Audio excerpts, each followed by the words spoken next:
Oh, I'm sorry, guys. I don't know why my mic wasn't working. I'm here. I'm sorry. Yeah, so it is Tuesday. Oh, I'm sorry, guys. I don't know why my mic wasn't working. I'm here. Yeah, I'm here. I'm sorry. It's Tuesday today. Yeah, I don't know what was wrong with my mic, but we're here. What's up, Takeover, GG, Prize, Alyssa, BPM, Sam, Joseph, Pawn, Messi, Mark, Daniel, Lost, Cohen, Kurt, Harris, K. All right, what's up, guys? Yeah, so again, yesterday's a half day. I didn't think it would be busy enough to really cause any type of like volatility. Gold did push up though. The rest of the market was kind of flat. Nvidia's ripping up to over 140s today, which is honestly we haven't been over 140s in Nvidia for a minute here. So it's been a while since we've been over 140s. We're now at 141s. The Q at 540s. Steve, hey, what's up, Steve? But we're back today. A little bit slower of a week economics data wise, but we do have some stuff going on. Like we got the Fed minutes report tomorrow. We have Empire State Manufacturing today at 8:30. We've got Home Builder Index this morning at 10. Tomorrow we got housing starts, building permits, Fed minutes. Thursday we got jobless claims, unemployment. Friday we got flash services and manufacturing, existing home sales, consumer sentiment, Fed speeches. And then next week we got GDP, PCE data, jobless claims data, as well as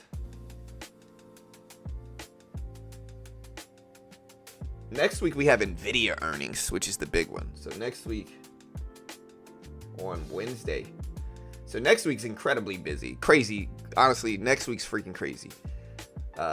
We got Nvidia earnings, GDP data. GDP's expected at, last time it showed up at 2.3, a little bit low for the second revision data. We're looking at home sales data as well. We're going to look at real estate a little bit today to kind of figure out what's going on there. Also,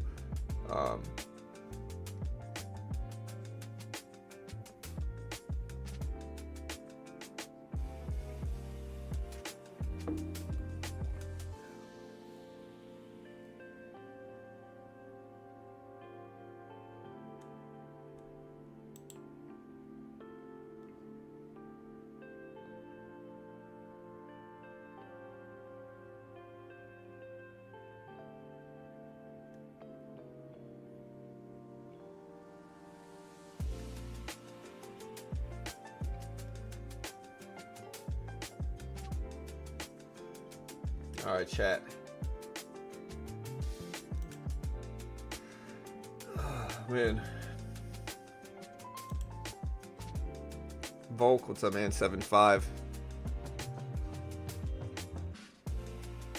Hey, good luck, dude. What's up, Burge? Ahmed, Steve. Yeah, so again, let's take a look at some news here today. It's cold over here in Texas, man. I don't know why it's so cold. Hold on.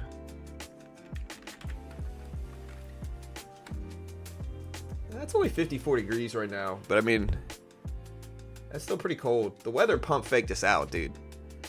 The weather went from super cold to like hot for like a week. We were warm. It was like summer outside. The sunlight felt good too. Like honestly, the sunlight hit. And it felt good. But now it kind of pump faked us back to cold again. On Wednesday, it's going to hit lows of 25.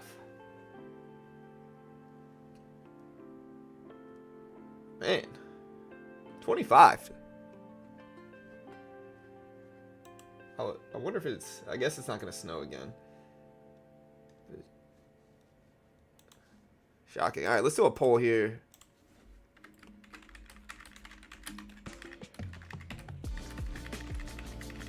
Does the market close red or green this week? Is what is the poll we're gonna do. Easy. Nvidia's up. Let's see why Nvidia's up today. I'm sure it's got some news this morning. All right, so the U.S. and Russia agree to appoint teams to end the Ukraine conflict. That's good. Maybe that's causing optimism. The Bank of England says to issue 3-year U.S. dollar bonds as part of an annual FX operation in the near future. Let's take a look a little bit deeper into some of this news that dropped this morning. Nvidia's up today.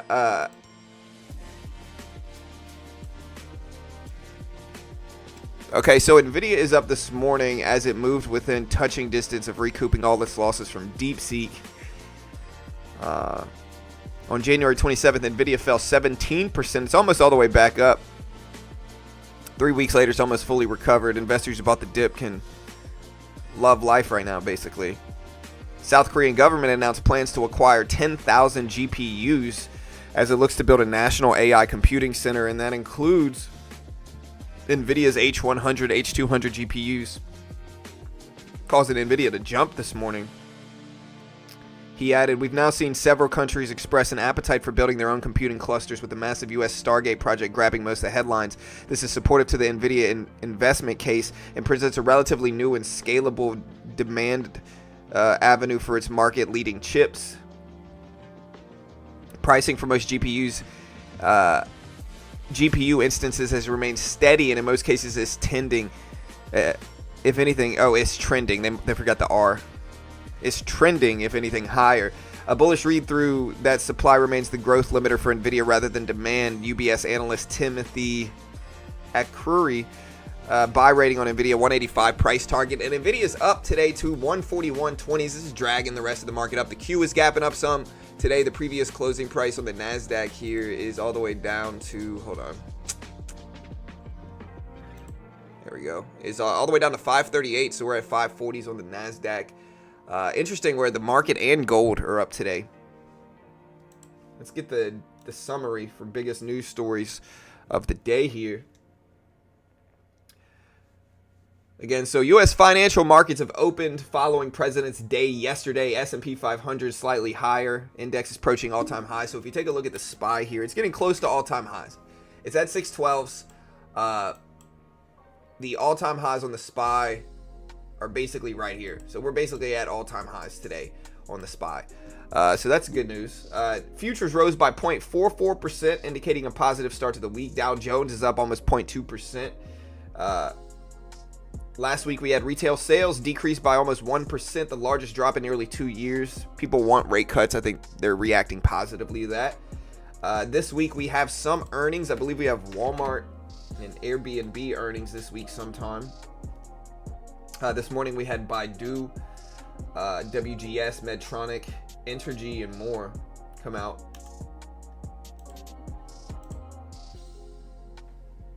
This evening we don't really have anything big.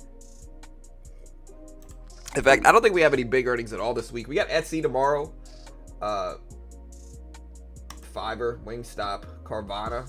Wednesday evening. Tomorrow evening we got Carvana, which has been incredibly volatile, but it's not really a big play, big cap. We got Alibaba and Walmart earnings Thursday AM earnings. Unity as well, Wayfair, Cameco, Birkenstock, a couple other ones, and then we have Rivian on Thursday evening with a couple small stocks. Again, Nvidia shares recovered. South Korea's plan to purchase 10,000 GPUs. Let's put some of this news up. I'm going to put probably the biggest headline of the day up here somewhere. Let me. I could probably do this here and just make this a scroller as well. Let me see what you guys would prefer.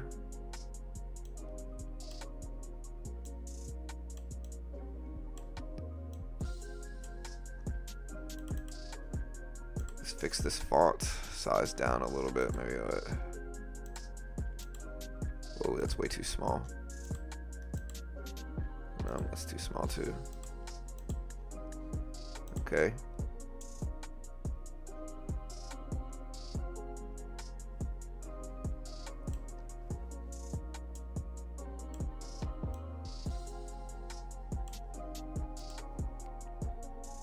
Bear with me, guys. I'm trying to get a scroller up here.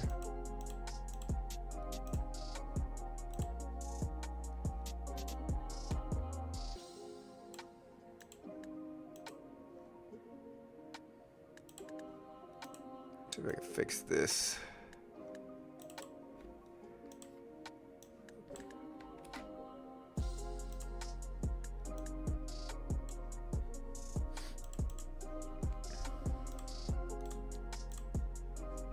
So we're gonna put a scroller up here. We'll try to let it compete with this.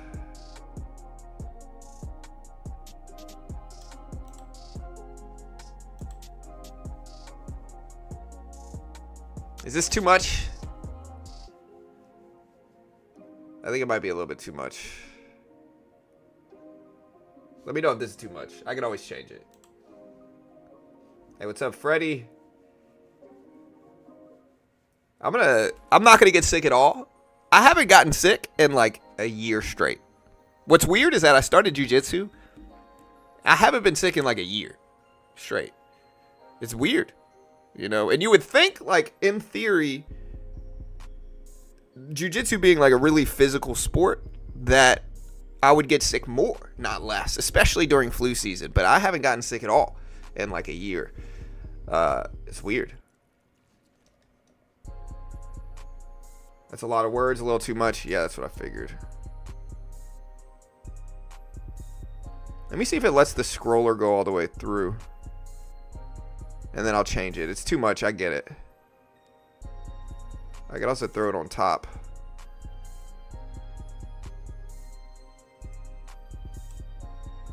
Okay.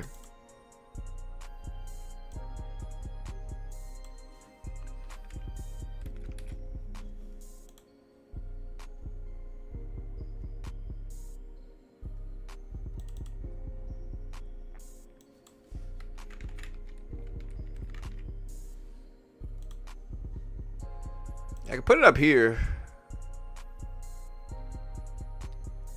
I think it's a little bit too much as well.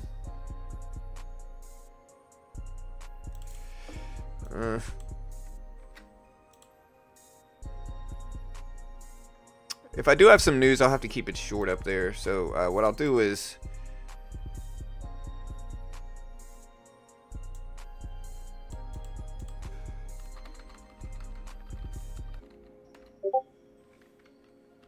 I'll keep the news here, and then we'll get rid of it. So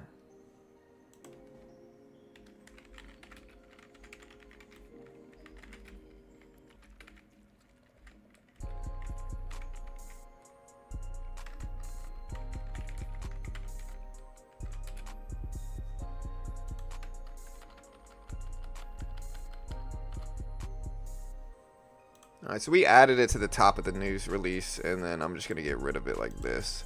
There we go. So we added the news to the top. I think it's just too much text.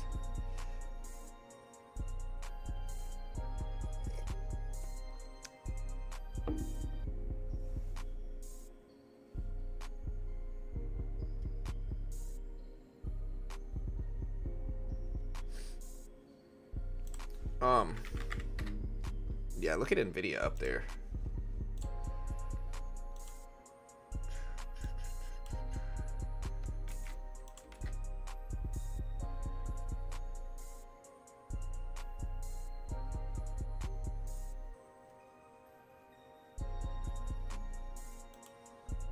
Don't hate, James. Don't hate, bro. You're just mad, dude. Don't hate, man. Don't hate on my jiu-jitsu skills, sir. No, it's all good. My point was obvious, I think, which is that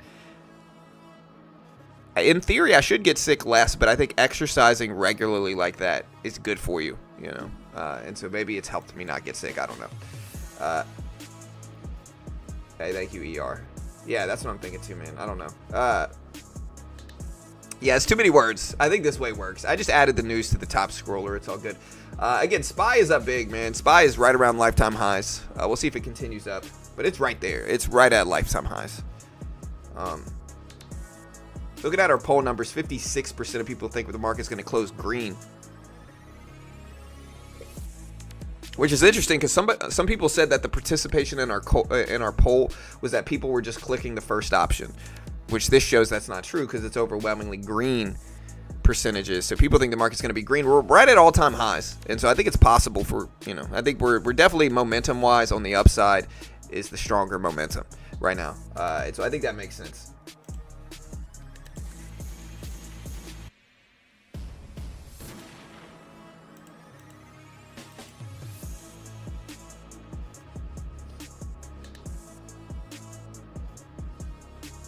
Regular exercise is terrible.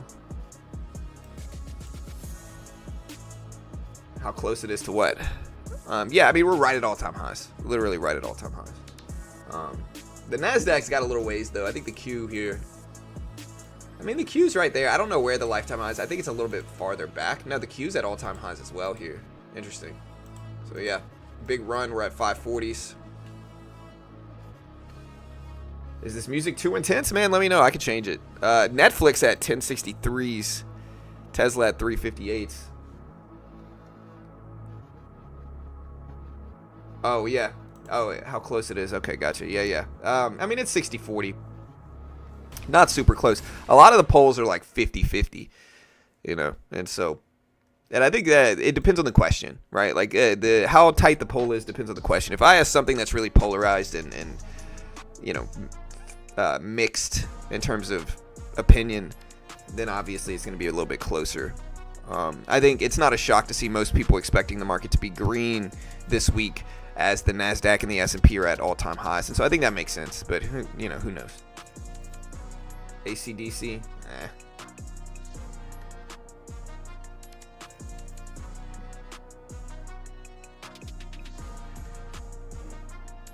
All right, so we only started 15 minutes ago. We got almost 500 people here, so that's good. Again, I skipped yesterday. I just, you know, to be honest, I took the day off. I was happy for the day off. I'm looking at the rest of the news.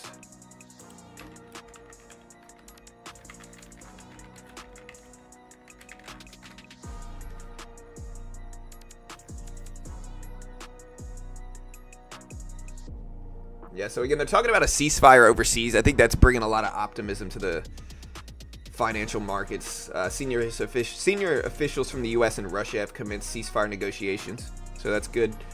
Currently, there's a European summit in Paris. European leaders convened at Paris to discuss the ongoing conflict in Ukraine. Let's see if we can get an end to it. I think everybody kind of supports an end to this.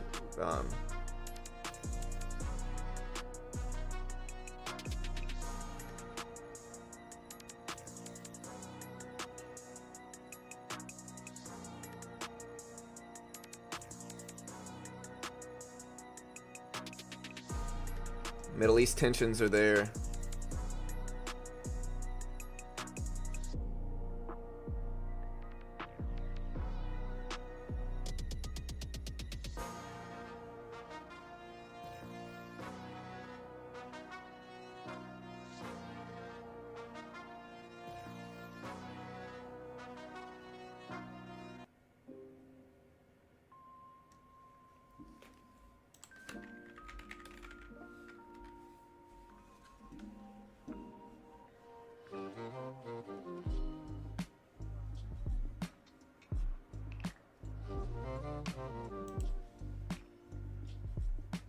Yeah, how's Robinhood? Didn't Robinhood have earnings recently? Let's see. I know it reacted really favorably to earnings. I think the farther Robinhood can get away from the GameStop scandal, the better it is for them. All good, Mark. Hey, what's up, Tiny? Good morning. Hope you're doing good. Corrections happen every 6 years, 10%. Not there yet. Yeah, I mean, nobody knows. Like, again, I always tell people the same thing. Nobody freaking knows. The people who act like they know the most generally know the least, especially in terms of, like, day trading. Like, people that are the most critical of others day trading are usually the worst, newest traders, because experienced traders, they just don't act like that. They have better stuff to do than going around trying to act like, you know, and part of it comes from maybe this competitive culture of gurus or whatever. Even in terms of like long-term predictions, if you study the history of the market, like if you study the history of the stock market, the futures market over the last century, one thing's overwhelmingly clear: none of it's really predictable in terms of when we're going to crash, when we're going to correct, what's going to snowball bearish action, and how that's going to look. You know, there might be a small edge. You might be able to predict economic weakness much more than market weakness, right? Like you can predict flaws in the economy easier than you can pinpoint exactly when the stock market's going to correct, because the stock market correcting a lot of the time is like a snowball effect. Like, you get a big sell order for some bad news, and then other people see that order, and then they jump in, and then they sell, and then other people see all those groups of markets sell, and they see the accompanying reaction, and then they sell, and then it causes this kind of domino-like downward pressure that, you know, sometimes gets bought up immediately. Like the 1987 Black Friday market crash got bought up pretty much immediately and came right back within a year. Others, you know, are longer term bear markets, and so it's easy to say yes or no, or, you know, we're going to crash or whatever it is, but nobody really knows, and you got to just react to it. I know one thing: when we do start to correct, I'm going to start adding into positions almost immediately. I'm going to start DCAing into positions for a long-term portfolio, because that's when you build your long-term portfolios, is buying that weakness, in my opinion. I'm not telling you what to do. I'm not an investment professional.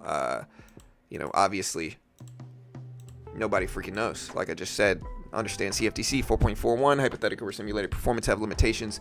Remember, I'm terrible. I have no idea what I'm talking about. Don't copy me. I might trade off stream. I might lose off stream. You're not going to see it. Not an investment professional. Don't copy me. But with that said, nobody knows. We got to just wait.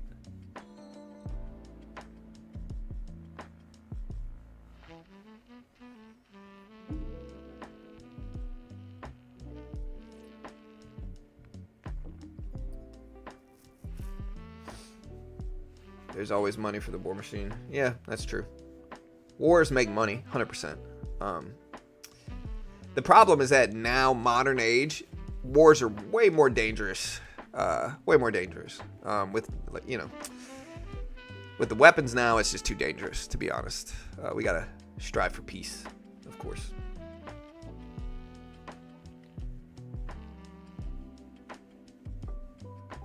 What's the suggest? I don't know if we're going to correct, number one, and obviously the market's at all-time highs.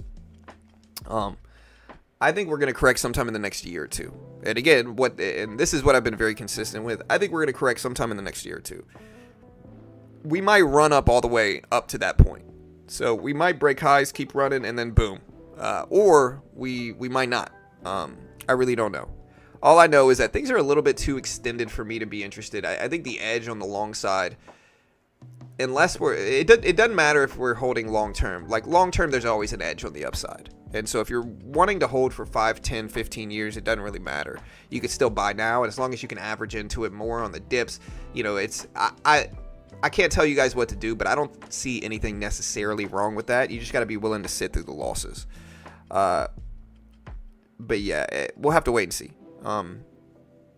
It doesn't mean we have to correct. I certainly don't want to encourage people to sell and not do anything. So just make y'all's own decision.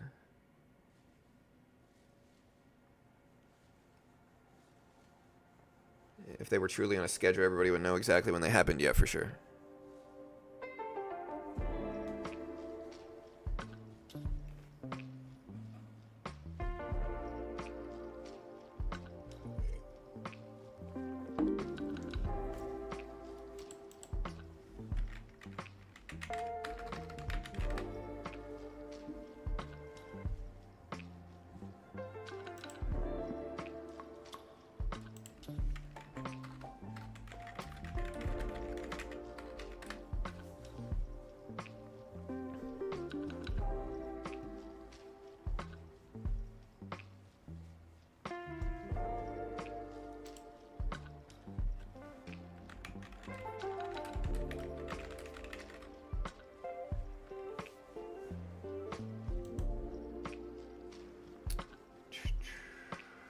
Yeah, and I don't think we have any. I mean, we have import-export data coming out today, but let me see if we got anything else going on.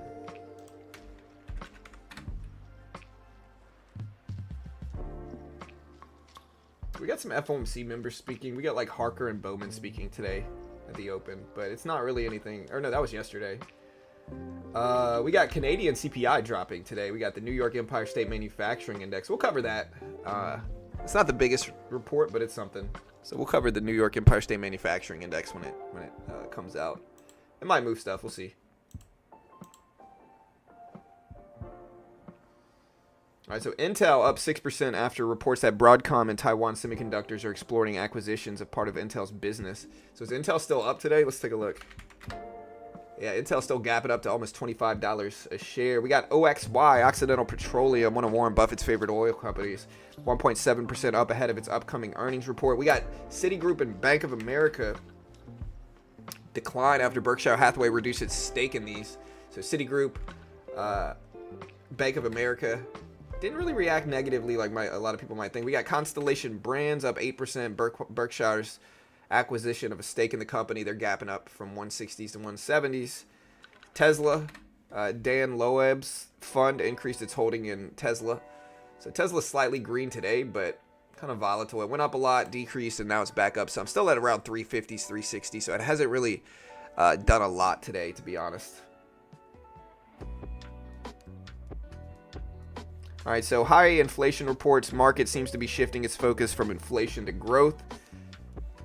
Change is supported by strong consumer confidence, decreasing unemployment, rising wages, positive manufacturing growth, overseas recoveries.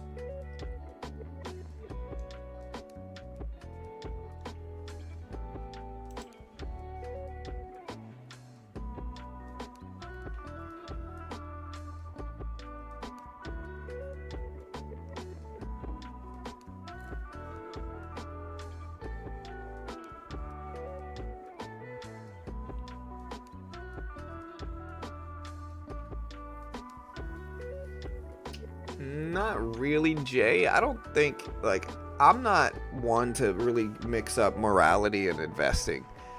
You know, I think if you do, it's gonna, I don't know. Everybody's different. I can't really critique anybody. I'm not one to really let that stop me from investing in companies. If I think there's an edge in investing, I'm gonna invest, and I don't think that really matters too much for me. But everybody's different. I'm sure some people take a more, you know, a more moral approach, maybe I should say. So we'll see, but yeah.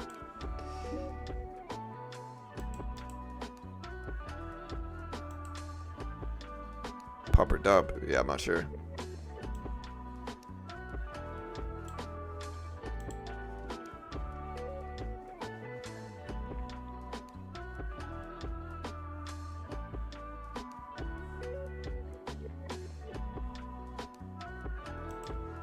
And I don't think it's necessarily clear. I don't think it's necessarily clear either way.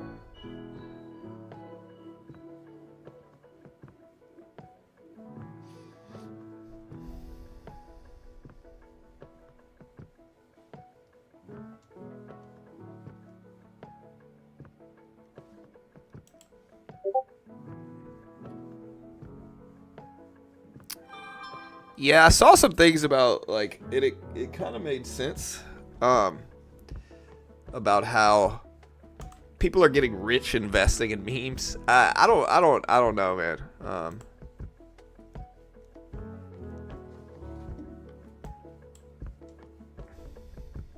Yeah, I don't know. It's tough to tell.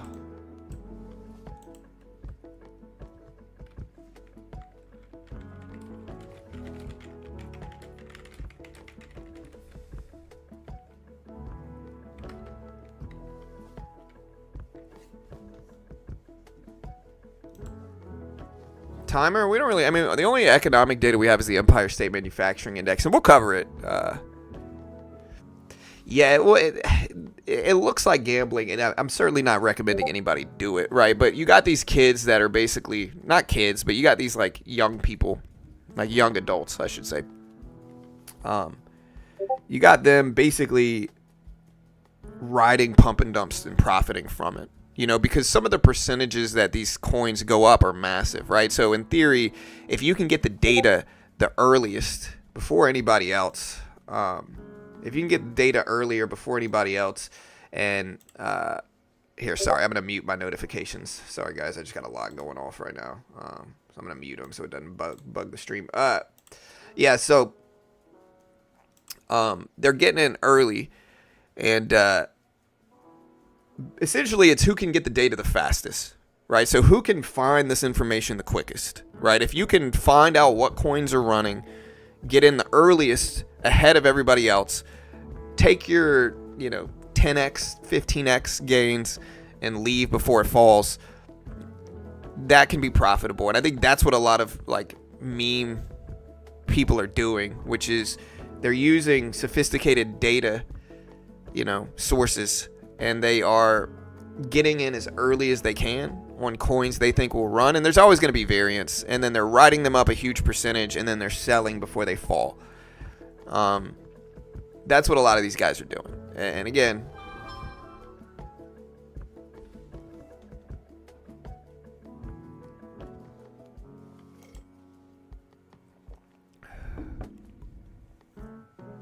hey, what's up, Beach? Yeah, I mean, I don't think you should promote it. I'm against like promoting it to other people, Jay. So I don't think it necessarily like Zach Morris. I think it's more so like riding the waves of pump and dumps. As long as you're not using your influence to like pump them, that's different. I think there's a difference between riding the waves, and this is never. I don't do this at all. Just to clarify, I'd never freaking do this. I'm not about to do it. Too much variance for me. There's easier money to be made, But riding the waves of the moves, like getting in, riding the waves, selling, I think that's a different thing than promoting sketchy things to your following and then front loading, promoting, and then dumping. That's a different thing. That should be frowned upon, 100%. Shameful. Penny stock gurus do that a lot. I'm not really about that. I think that's terrible. But I think it's a different thing to just kind of identify big moves early, get in, make 1, 2, 3, 4x or whatever is reasonable. I don't even know what's reasonable because I never do this, and then get out. That's a different thing, And that basically is a game of who can do the most research, right? Like who can get in the earliest, do the most research, spot it the earliest before everybody else, and then get out. And that's a game I can play, to be honest. That's a game where if I had no other means, that's a game I can play. Who can get the information the fastest? And yeah, I think that makes sense from an analytical perspective. But obviously, super high variance, super high risk. Not really something I think anybody should try, unless you're okay with that risk, So just be careful.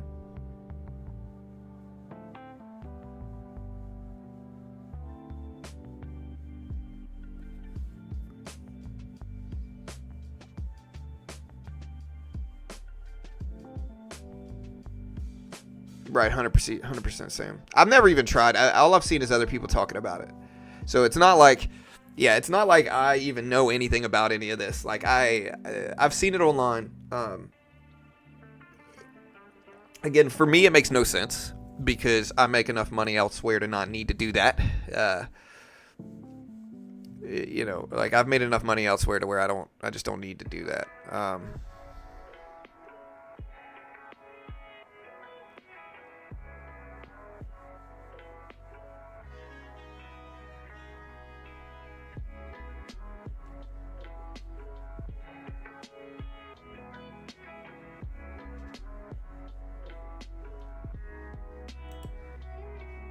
Super high risk, 100%.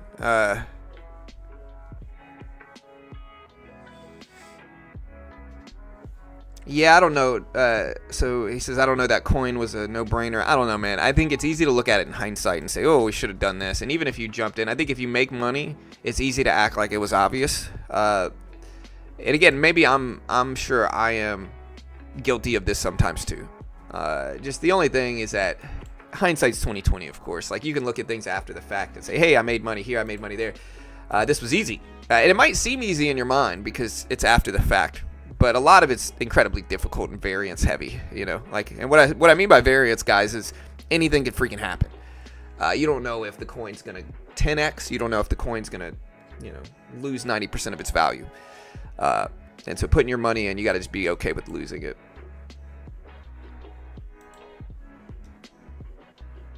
And I assume the way they do it, and again, I'm going to preface this with, I'm not telling you what to do, but I assume the way the meme coin traders do it is they take like 1 or 2K, and you know, they take 1 or 2K, they try one, they try to ride it up, get out for, you know, 2, 3, 4x.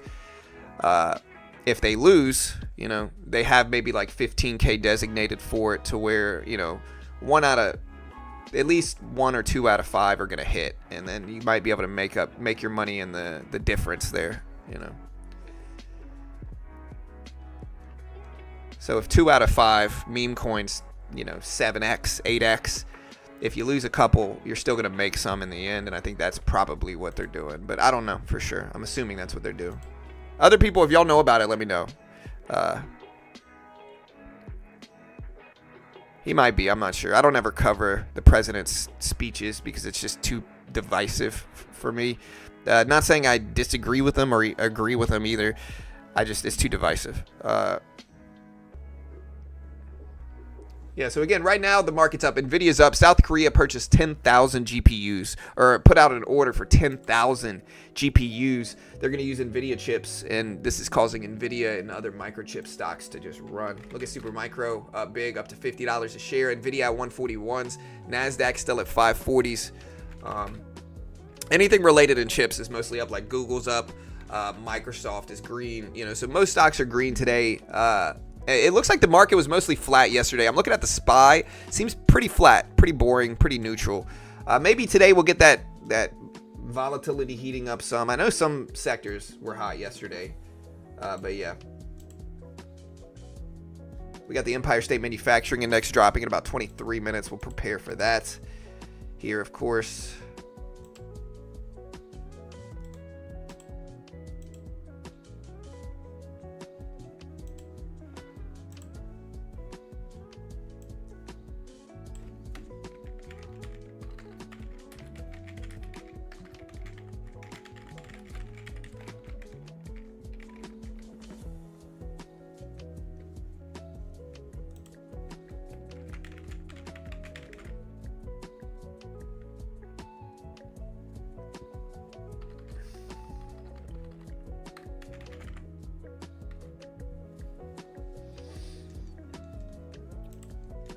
Let's see what we get. Yeah, so we got the Empire State Manufacturing.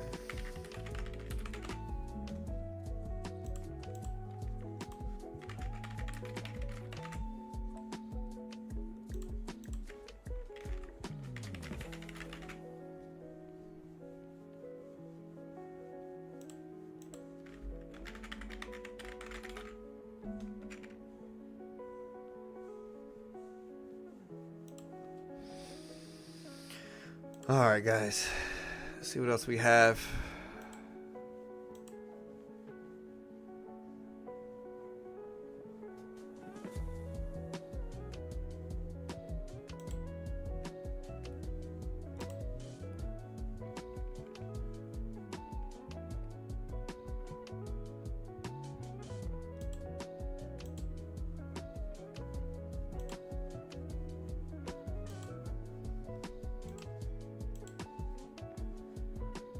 Yeah, so I'll put the timer up. Again, it's not really a huge source of news, but we'll put it up regardless, just to kind of put it up anyway.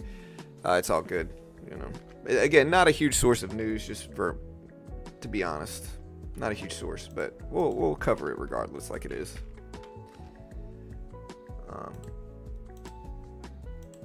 Yeah, put a timer up, let that roll.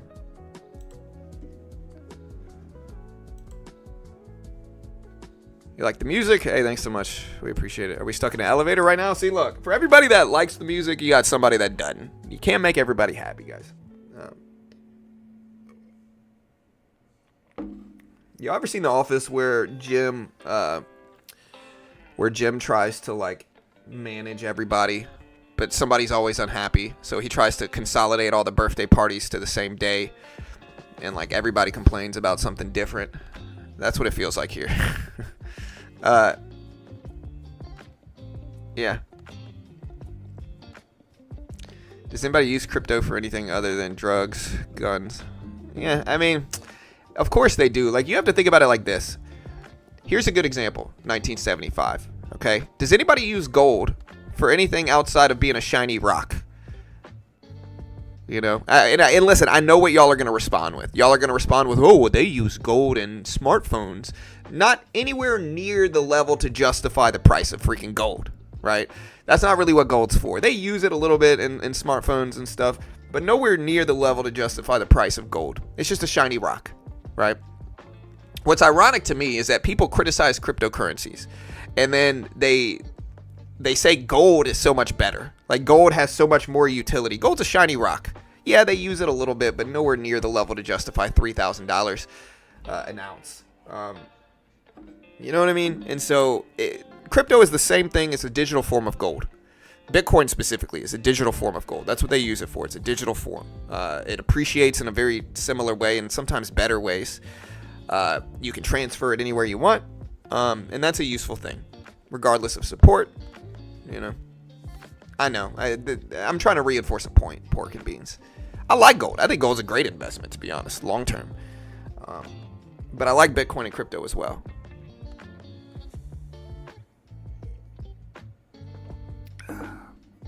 But I guess, like, I always ask that question and nobody can answer it. You know?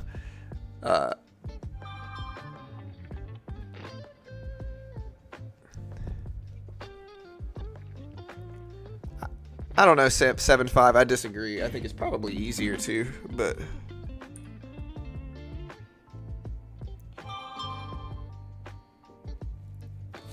it's easy to buy those things with cash as well. 75. Should we critique cash? You know, should we get rid of cash? Should we, you know what I mean? Like, that argument, I don't think holds any weight. But again, it's all good. Like, we can agree to disagree. Like, that's going to happen in investing. We're always going to disagree about something. So it's all love here, man. It's all good. How's the contract with Aquafina go?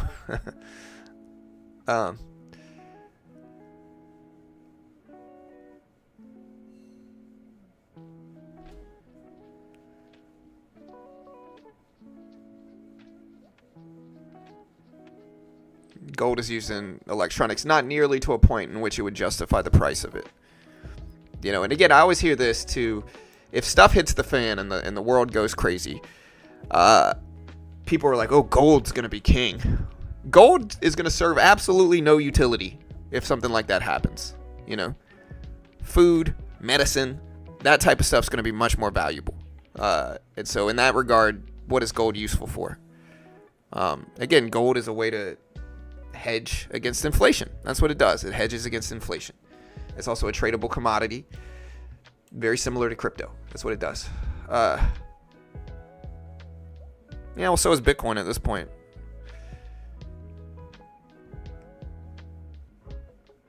Yeah, all good, 7.5. No, it's all good, brother. It's an agreed upon currency. So is Bitcoin. Can of green beans versus gold in a crisis? Yeah, I agree.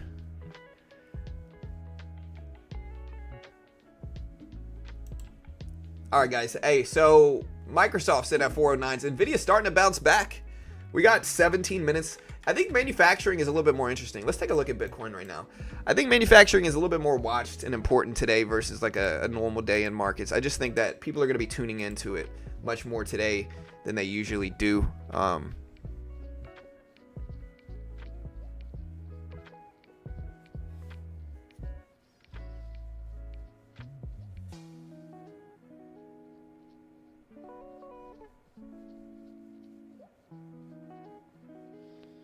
Yeah, well, blockchain is a verified ledger of history of transactions, which basically is kind of like its own little mini bank. And that is incredibly useful because it takes the imperfect human aspect out of it and makes it automatic. And that's a very useful thing. You know, you can't fake one, like you can fake gold. You can fake currencies. You can't fake a Bitcoin. And so there's a lot of utility for Bitcoin and blockchain specifically. Like just that technology is useful. But yeah. Yeah, I like both, to be honest. Both seem to be pretty good. I use 200 exponential mostly Mo on Topstep X. I use the VWAP. Yeah, it's a store of value, 100%. And again, I hope we can have this discussion. I think it's an interesting discussion without like hating me. You know, some people seem to get really emotional about their opinions. And I'm not saying anybody here, 7.5 seems pretty reasonable. So I'm not talking about you. I'm just kind of throwing this out there. If you disagree with me, it's okay. It doesn't need to be some hyper divisive thing. Like, we can all agree to disagree on certain things. It's all good. With that said, gold's ripping up. Gold's up to almost $3,000 an ounce. Right around lifetime highs today as well. Lifetime highs are 29.6850. Gold is currently at 29.29. Bitcoin at 96,000. So, yeah, I think it makes sense. Bitcoin is going to consolidate in the 90s. I've been saying this for months, and I haven't been wrong. Also, please don't get mad at me for bragging. Like, one of the things that happens is that, like, I see the pattern where, like, trolls will do this exact thing. And so hopefully you guys in the chat can just be aware of this, right?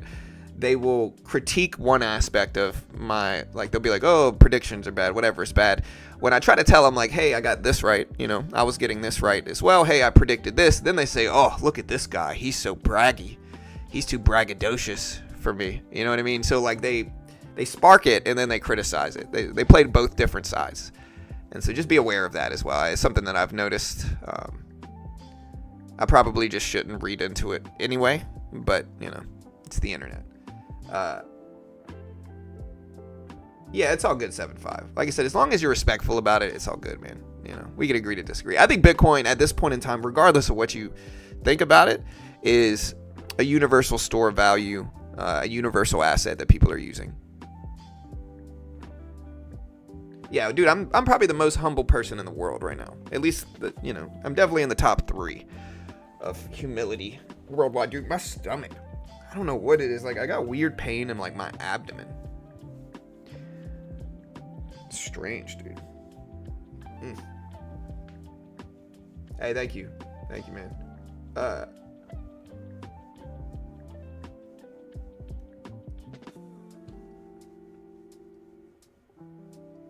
Yeah, well, they criticized Amazon a lot. Back in the day, they said nobody would ever buy books or anything online. Fast forward 20 years, the most purchased retail store ever in the world is Amazon. You know.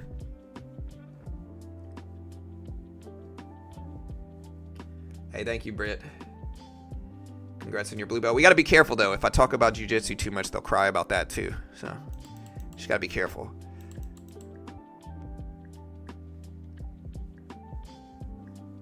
Appendix? Don't do it, Alden, man. Don't let give me on the internet. I think it's a little bit too high to be my appendix. Let me see.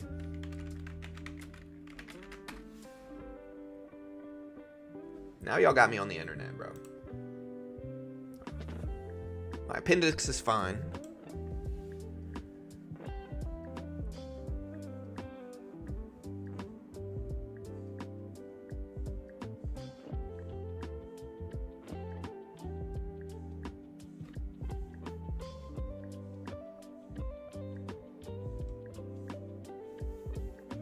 It's a little bit higher up than my belly button. It's like above my belly button to the right.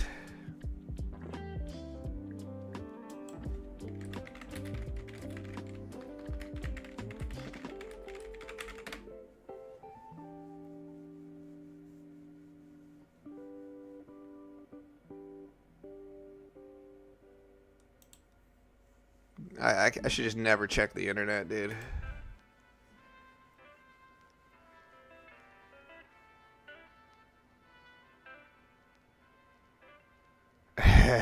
The appendix is to the lower, like right underneath the belly button to the right.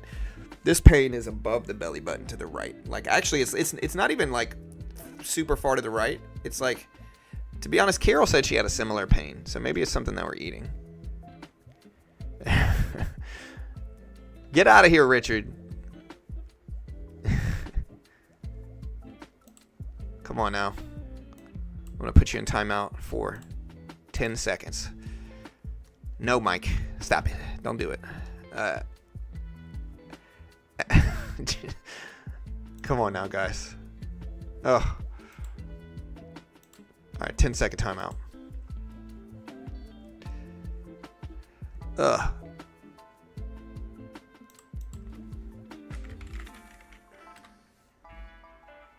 You know what I think it is? Carol's got me taking some type of super duper freaking magnesium vitamin. I'm pretty sure, like, before bed, I take this super magnesium vitamin. I'm pretty sure that's what this is. Because I've noticed every day when I take it, the next day I have this kind of weird, you know.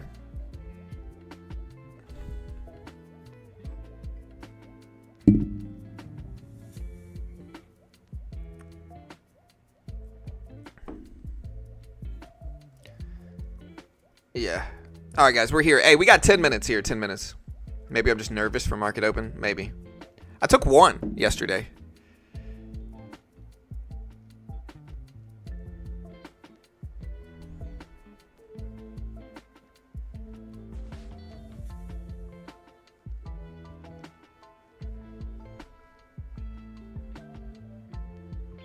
Yeah, no, it's all good, 1975. It's all good, brother. I appreciate the donation. He said, I watch you every morning from cold Wisconsin. I learned a lot. I asked questions to spark discussion. And that's a good. And again, I know you're a regular and you're pretty supportive. And so it's all good, man. Like I said, I have nothing against you disagreeing with me, even if you do disagree with me, which I guess you're not really. So it's all good. I appreciate the donation. Thanks so much.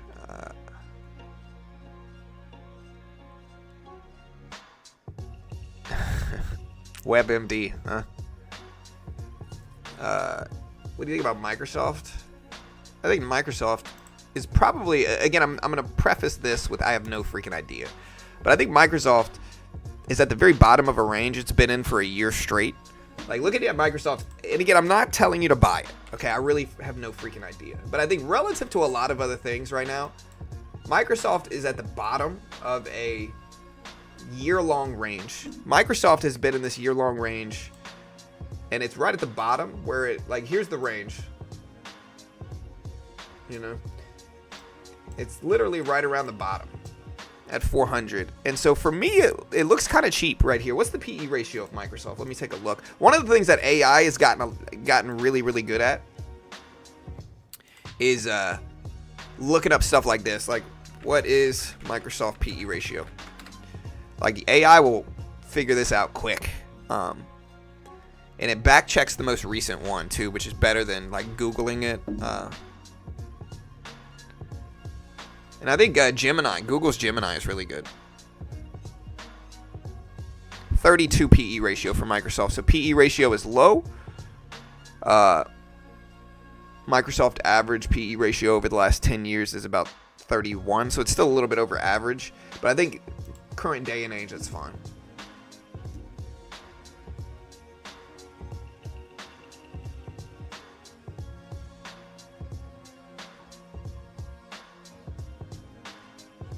I don't know what kind I'm taking, man. I'll have to go look. I'm not telling you to buy it. Again, I have no freaking idea. I know I take the magnesium and I have this weird stomach, abdomen pains. That's all I know. GRAB stock. I mean, it's up a lot, but it's a penny stock. I don't really know anything about this. What does this do? I'll listen, but I don't really know what this is or what it does.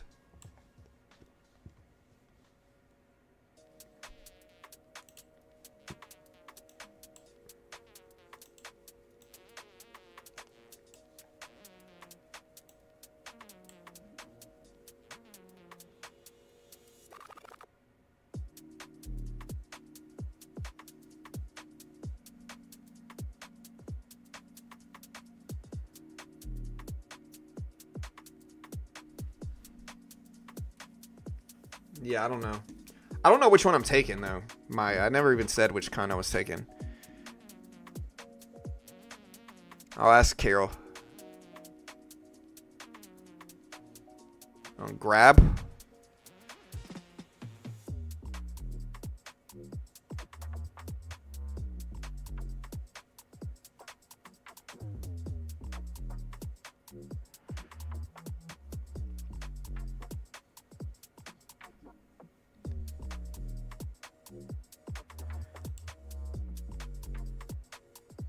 All right, we got Google at 188, so it looks good too. 5 minutes before the Empire State Manufacturing Index. Yeah, now y'all got me like freaking out. I'm gonna go grab the bottle real quick. I'll show you guys what I'm taking. It's like some type of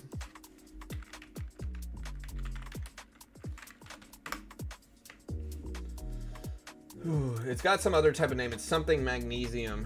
It's like triple something, I want to say.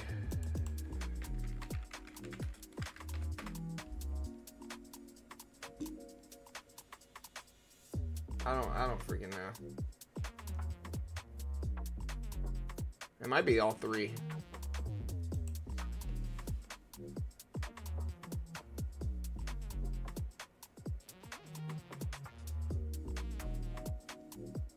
Heel hook in UFC? Yeah. I didn't watch the fights. I watched the replays of them this past weekend. All right, guys. In 1 week, we got Nvidia earnings, which is kind of the biggest catalyst of markets in the next couple days. So next week,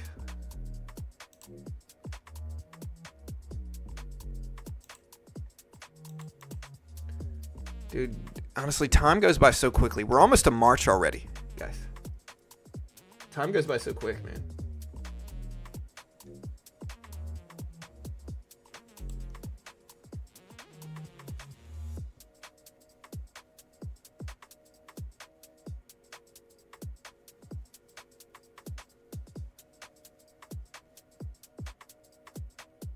All right, guys. Now everybody's talking about magnesium.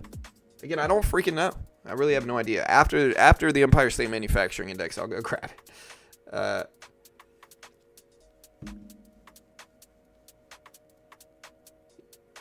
Yeah, I mean, Nvidia earnings are huge. They drop on the 26th, I think. So next Wednesday. We also have AMC earnings on the 25th. I don't even know if I should cover AMC earnings though, bro. Like the last couple AMC streams, they just haven't really, like we haven't really got any interest.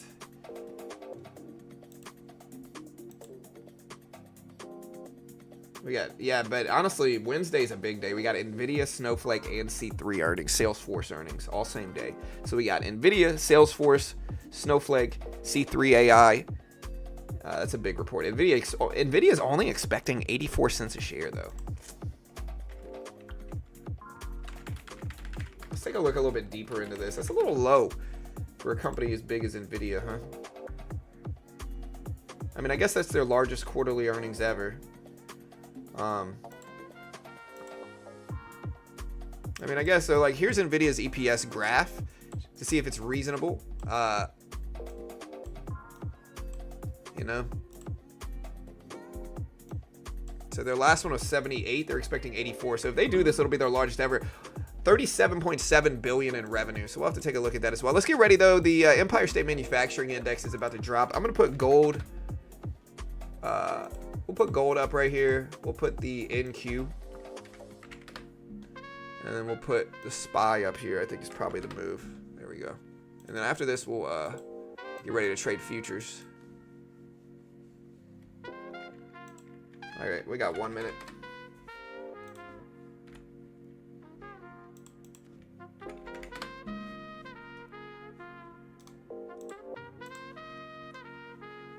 All right, guys, it's Tuesday.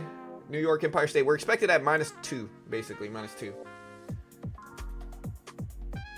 We also have a Canadian CPI dropping simultaneously, so we might get a little bit of movement from all of these releases coming out. We might get some movement here. We'll see. I'll put the NQ up here as well. Hold on, me.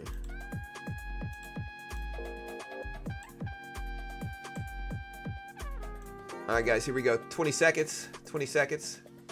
I'm going to mute this timer here.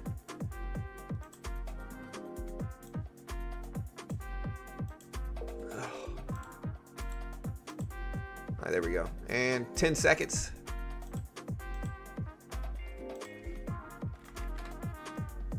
Let's see how we move here. 3, 2, 1, and Empire 5.7. 5.7 for the Empire State Manufacturing Index versus a -2 expected. Canadian CPI showed up higher than expected almost everywhere. at 2.2% for common CPI, 1.9% for regular CPI. Here, I love you, buddy. I had economic data just come out. Hey, I love you. Have a great day at school, man. All right, I love you, buddy. 2.7% for Canadian CPI. Empire State Manufacturing Index came in at 5.7. 5.7 versus -2 expected. Year-over-year CPI came in at 1.9 versus 1.8. Median CPI year-over-year for Canada all came in higher than expected. The market is reacting negatively to this. I don't know if Canada is the biggest tell of the U.S., but again, interesting nonetheless.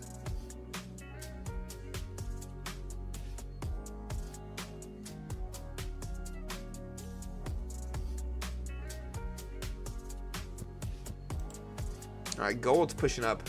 Again, look at the Nasdaq turn a little bit here. I'm wondering if the Canadian expectations coming in, or the Canadian numbers showing up higher than expected is causing this. That would make gold go up though. And so, what do you guys think?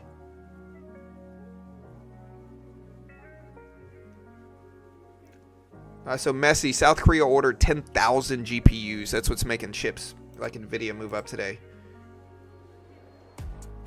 And again, we are going to day trade live like we always do. So stick around. We are going to be day trading live today at the opening bell. There's no PDT in futures. You can day trade the S&P, the Nasdaq, the Dow, the Russell, gold, some currencies on Topstep X. Topstep gives you a demo. They test your skill with a demo account first. If you pass the test, they fund you. If you fail, you only lose what you pay for it. In this case, the base one is $49. They give you a 50K demo in futures. If you can make 3K without losing 2K following their rules and conditions, they fund you 50K with a 90% split, and they've paid out almost $200 million in the last 4 years. They've been around for over 12 years. They fund thousands of traders. They're the most legit one in the world, and it's just a beautiful way to learn day trading. Most day traders lose. If you put up 5, 10, 20K of your own money, you're probably going to lose it. This is objectively true. Ask any day trader. They'll tell you that. You can limit your risk with something like Topstep. Topstep gives you a demo. If you fail, you're out $49. It's not the end of the world. If you're good enough to pass it, you get 50K funded account, 90% split on the base one. You get to keep your first 10K in profit as well. Very similar to funding your own account, but the risk is $50. And so it's a beautiful middle ground where you're risking something, you're not risking too much, and you can learn to day trade. And if you're good enough at day trading to pass it, you can get a funded account, withdraw, fund your own account if you're good enough. And again, there's no PDT in futures, so I can day trade the S&P, the Nasdaq, the Dow, the Russell, gold, some currencies. Patterns are very similar to blue chip stock patterns. Great way to learn. Again, they're an affiliate of mine. I am biased because I get paid by them. If you want to check them out, remember all this. Again, I'm biased. I get paid by them. Understand CFTC 4.41 hypothetical or simulated performance have limitations. Guys, not an investment professional. Understand all these rules. With that said, if you want to check them out, the link is in the chat right now. You can get 0 commission on Topstep X. Go through my link. You can get 0 commission on Topstep X, which means I can scale in and out with micros. Huge edge. Powerful edge. And again, if you want to check it out, there's the link in chat. Appreciate the love. What's up, Sai? Hey, good morning, bro.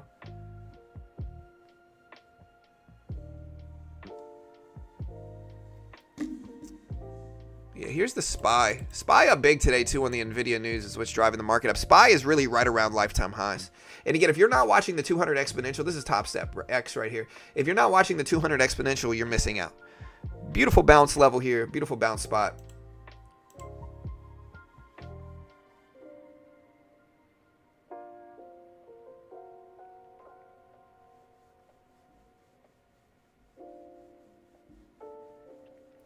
Yeah, if the economy grows, we're going to have some inflation. That's absolutely true.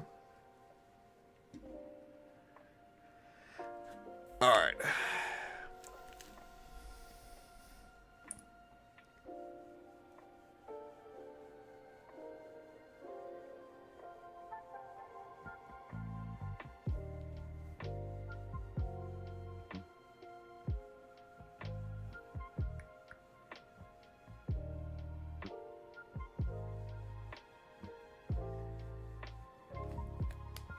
Some inflation is normal. Yeah. You guys red or green so far this week? Did y'all trade yesterday? If you did, let me know if you're red or green. Gold's pushing up some too.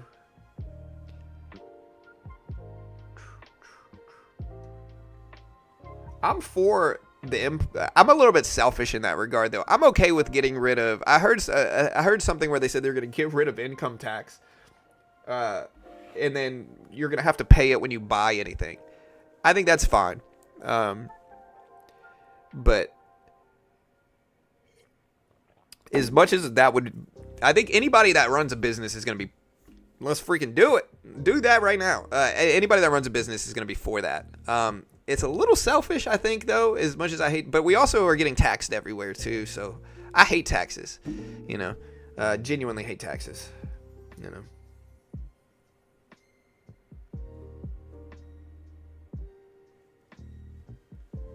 So genuinely hate taxes. Not really happy about having to pay so much taxes. And I'm pretty sure for last year I'm going to end up paying, you know, like I said, I'm not going to be specific about how much I have to pay, but it's over $100,000 a year that I have to pay in taxes lately. So not really happy about taxes. And so, of course, part of me would be willing to, yeah, let's get rid of income tax. But I also understand it's going to negatively affect others too. So I don't know how I feel about it, to be honest.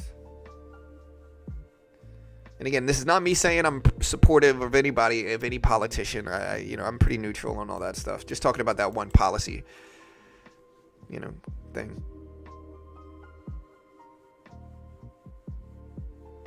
I don't know enough about SoundHound AI to really say yes or no regarding SoundHound. I really don't know. I don't really know enough. Which means you earn a lot if you pay $100,000 in taxes. Yeah, I mean, I get it, but I think, okay, so it's always the same, right? You know, people who don't make a lot of money are always pushing for higher taxes.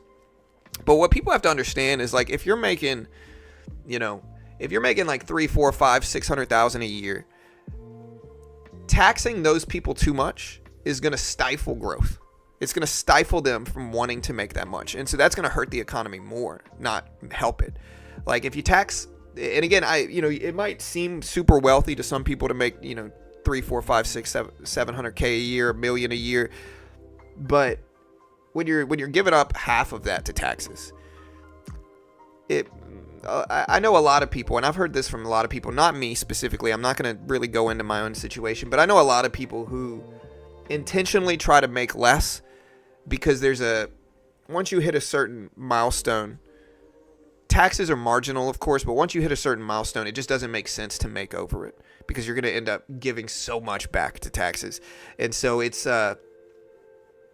nuanced. That's all I'll say about it.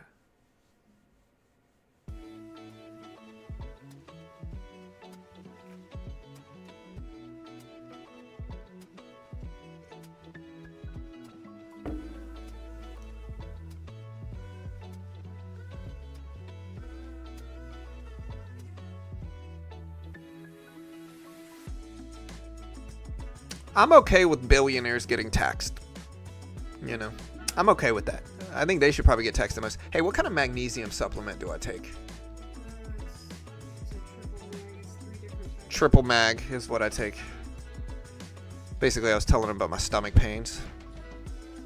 Internet's being the internet, but, you know.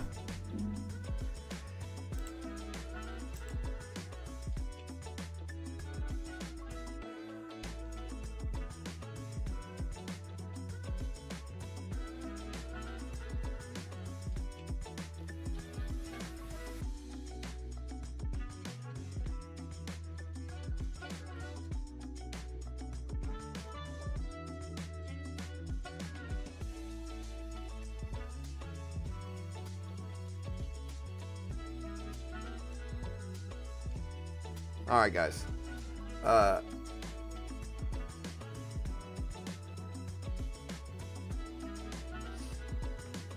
Yeah, so market's moving back up. Gold's pumping back up to 29.34s, and I think we're around lifetime highs to where it makes sense that we might tap lifetime highs again, all-time highs.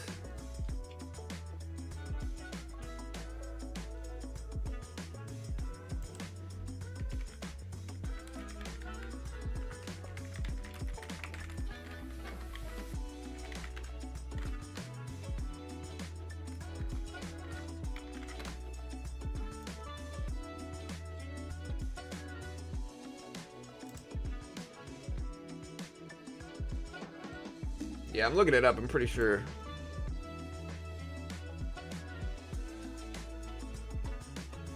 Yeah, no, I know taxes pay different things, 100%. But taxes are also wasted in a lot of ways too. Let's be honest. There's a million different government organizations that a lot of people are going to find useless. I'm not going to be specific, but like everybody finds different ones. You know, everybody looks at different ones differently. You know,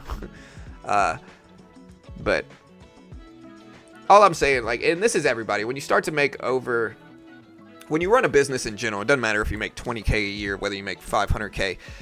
When you run a business, you don't like taxes. It's just objectively, you know, true for most people. I would say objectively, looking at it, people who run a business in general don't like taxes. And I know there's a bunch of tax saving things I could use, but I choose not to do them a lot of the time because it's easier to just pay the extra money. But I probably overpay my taxes realistically, you know.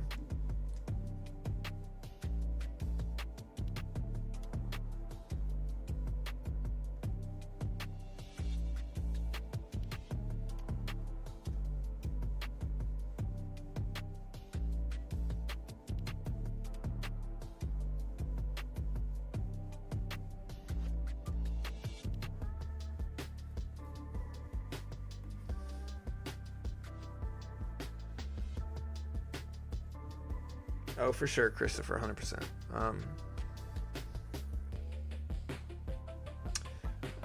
I have a CPA for sure. I don't do my own taxes. Yeah, there's no way I'm doing my own taxes. Yeah, I'm okay with paying taxes, and also, like, I've said this before, but the credibility building thing of paying taxes,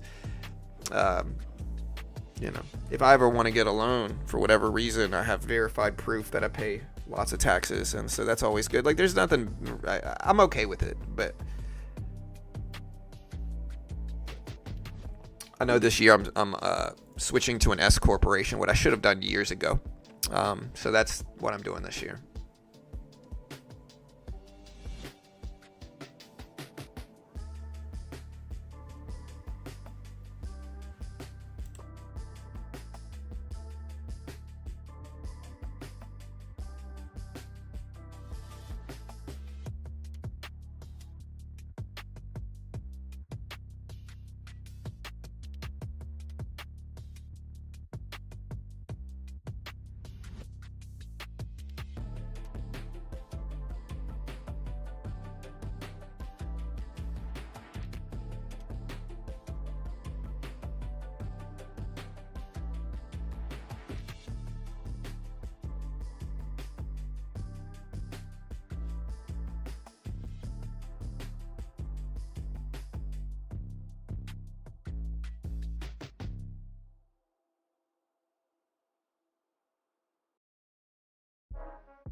Yeah, hey guys, I know I'm muted right now. Sorry, I'm kind of talking to my family here.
All right, sorry guys. Look at the market run. Market just broke all-time highs. It's at 22.3 thousand today. Gold up to 29.36. Yeah, the benefit of an S corporation. The benefit of an S corporation is that I can pay myself a reasonable salary and take the rest as distributions from my company. And there's a basically without that you have to pay what's called the self-employment tax. And so you basically save out on that 14% self-employment tax on everything outside of the salary by doing an S corporation. But ask your CPA, not a tax professional, not liable, or anything you do in taxing stuff. Definitely not a tax professional. Figure it out yourself, guys.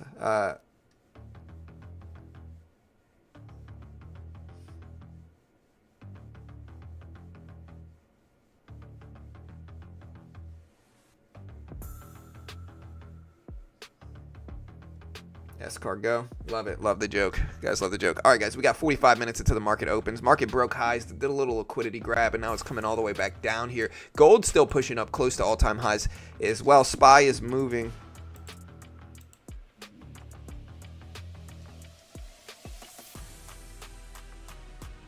Yeah, so let me get rid of this.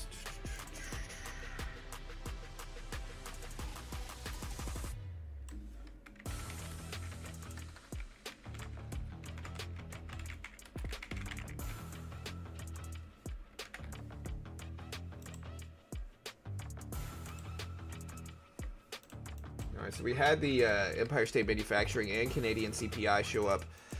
Canadian CPI showed up higher than expected, so higher inflation in Canada than expected. Manufacturing data showed stronger economy than expected. Market didn't really react too much. It kind of went up a little bit, but not really like a crazy amount, in all honesty.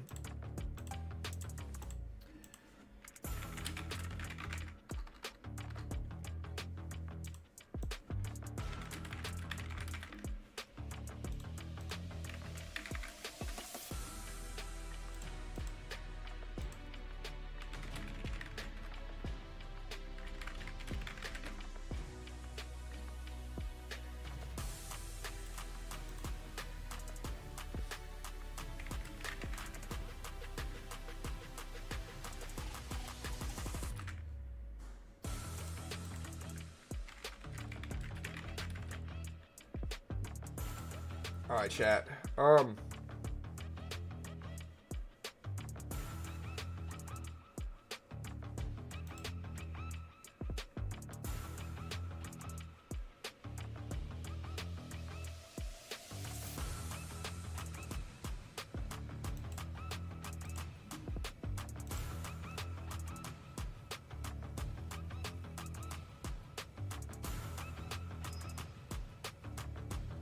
Yeah, we unmuted it. We had to talk about family stuff.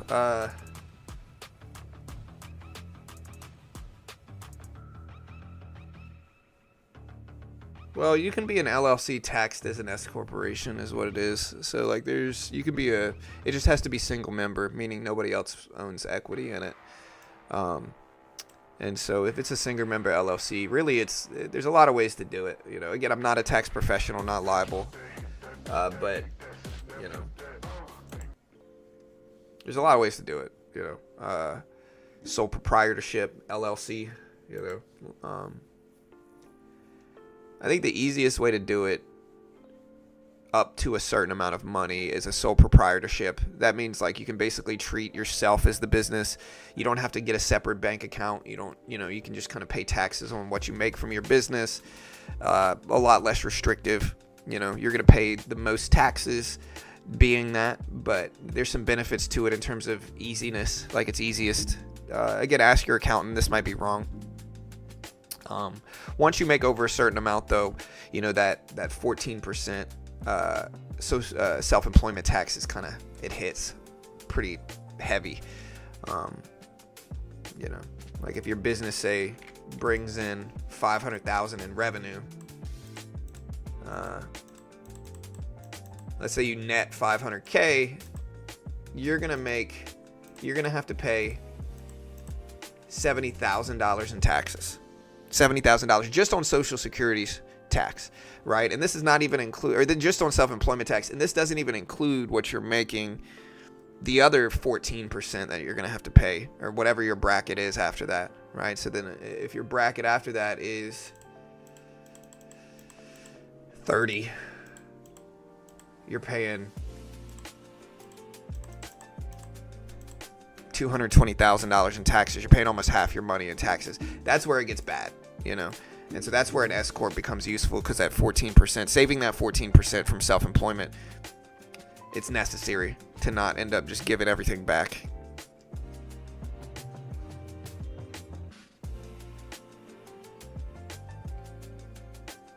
Yeah, y'all hit the live button next to the play button. Make sure you fully catch up on stream here. Tesla picks showroom sites in New Delhi, Mumbai to start in the Indian cities to start showrooming.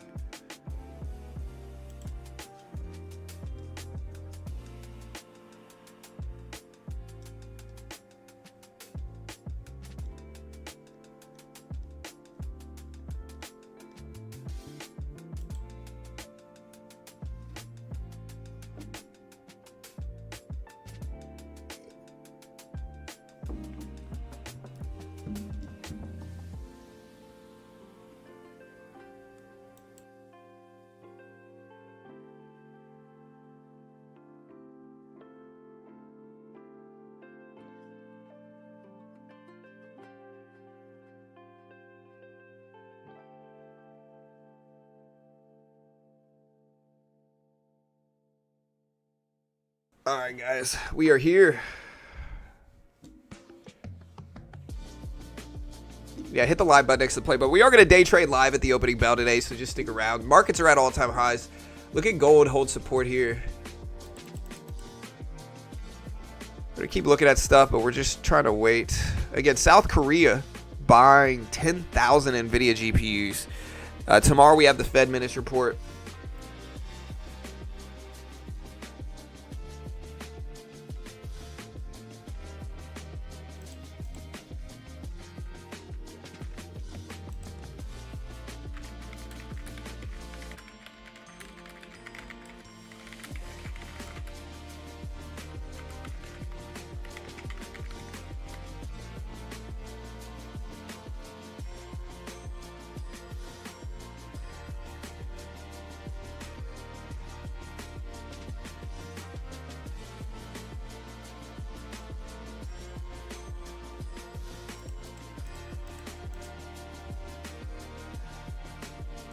Yeah, I'm trying to see. I don't think we have the NAHB housing market index as 10. We got Fed member Daly speaking at 10:20.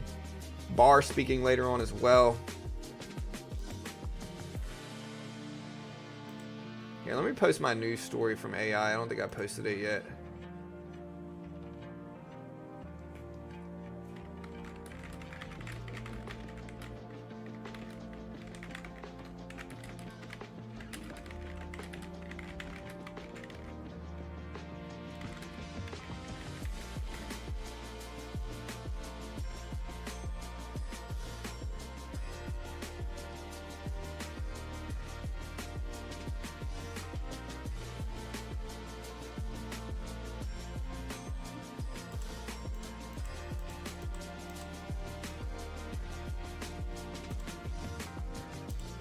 Dude, I don't know if it's you guys, but freaking OpenAI lags.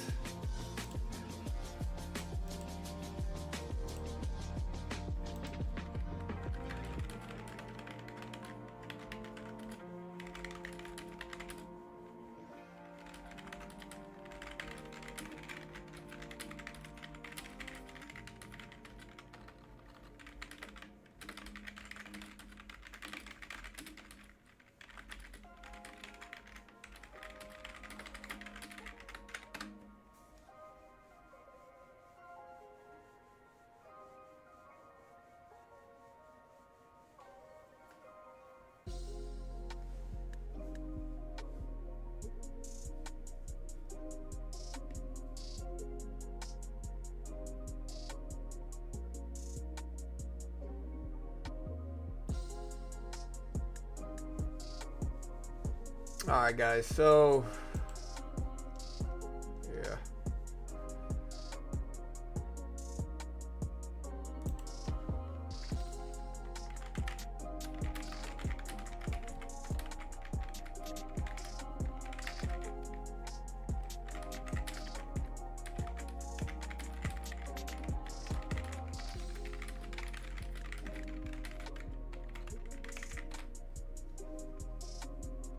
Alright, so market is basically completely flat right now. I'm going to wait. We still have 35 minutes.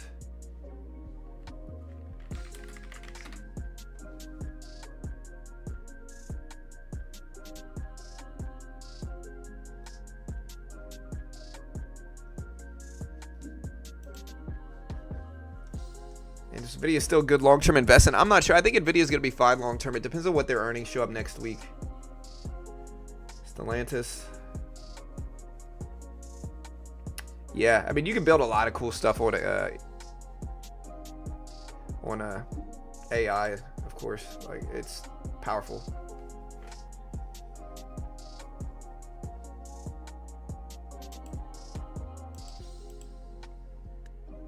But yeah, mine's lagging bad, dude. And I pay for the premium one.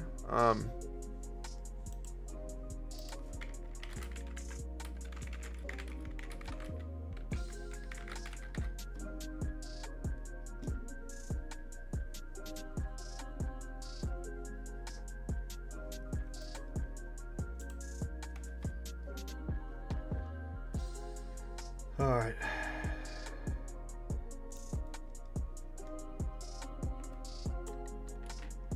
Yeah, we're gonna do our X post, guys. And again, if you haven't already, check out X.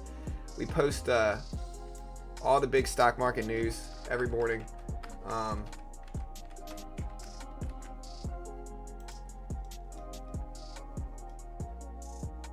if you want to see the big stock market news that we got today, here it is.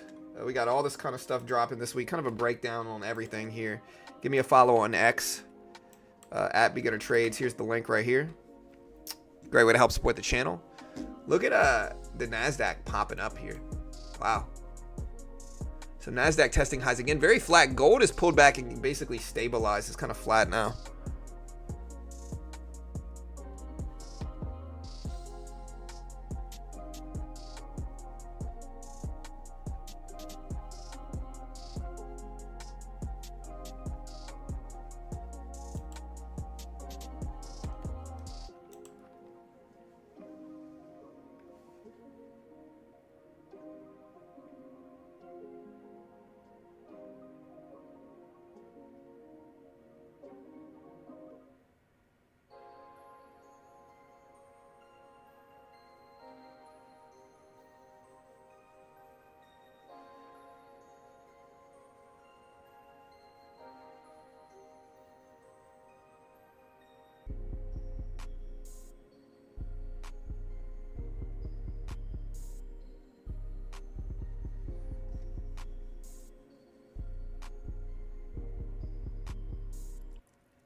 Look at our poll numbers, 57. We're still pretty much 60-40 split. Supermicro semiconductors up. Again, South Korea bought 10,000 GPUs. It's dragging the whole market up right now.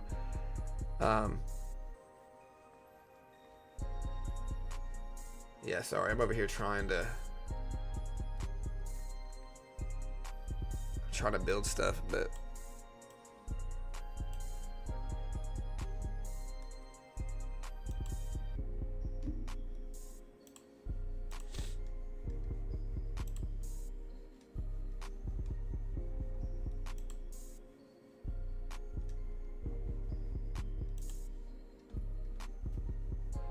super low volume as well.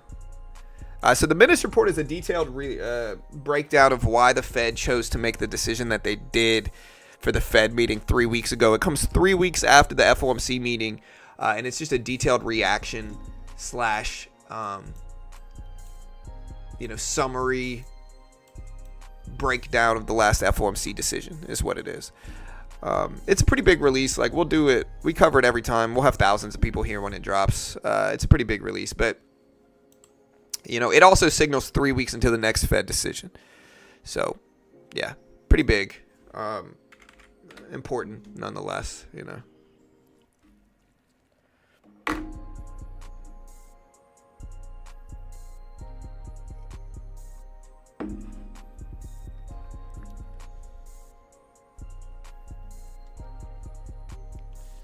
Bro, the Blake Lively, Justin Baldoni thing has taken over the internet, dude. It really has.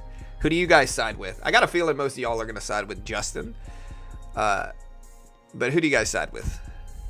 I'm pretty neutral on it. I think, and again, it's just all over the internet, so I can't help but talk about it a little bit. The biggest issue with me, like the biggest red flags are that, and sorry, my wife talks to me about this stuff. The biggest red flags, though, are that she has gone out before and basically said she gets hired for a role, but she kind of pushes to do more. And sometimes people think she's like rug pulling them from their own projects, right? So she said that completely independent of any of this stuff way before that. And so I think that's a little suspect. But who knows what really happened. Yeah, I'm looking at Alibaba here. Look at the market run here, chat. Wow. Alibaba gapping up big today, man. It's at 130s. Look at Alibaba's run over the past, like, I would say 3 weeks. Look at this. I'll put like a 30-day chart up. Look at Alibaba's run, man. Here's 95s right here. And this thing went all the way up to 130s. Does it hold, though, guys? Does it hold? I mean, I guess, like, DeepSeek, we're doing optimism there. But, interesting nonetheless.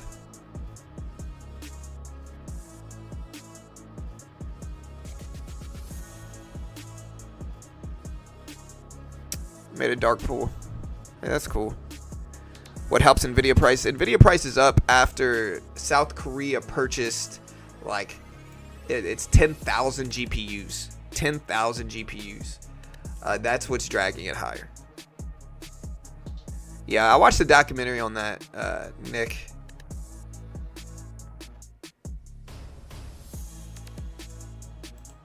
So yeah, we're watching for stuff, but today's a little boring too, to be honest.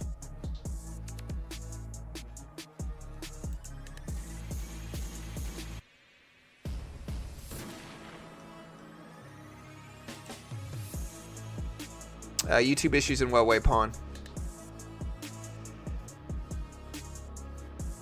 I seem to be okay. It seems a little bit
Alright, guys.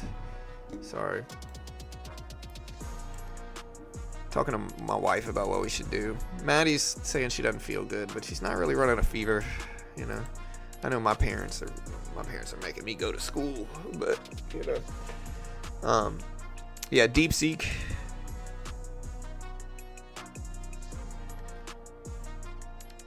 Gold, yeah, gold's right around lifetime highs.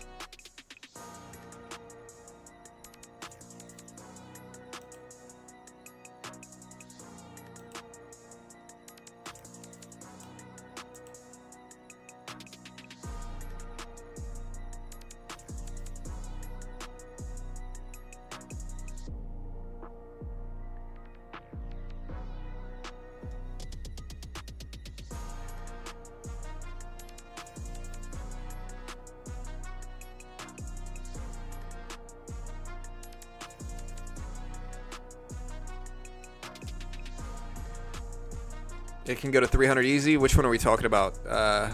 Nvidia or Baba? Quantum?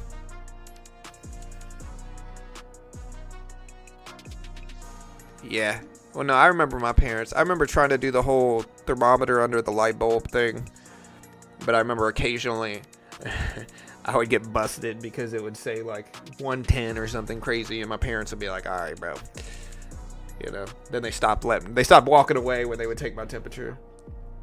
But if I didn't have a fever, dude, I'm going. My parents, dude, they made me go. I never got to stay home. Not unless I was genuinely.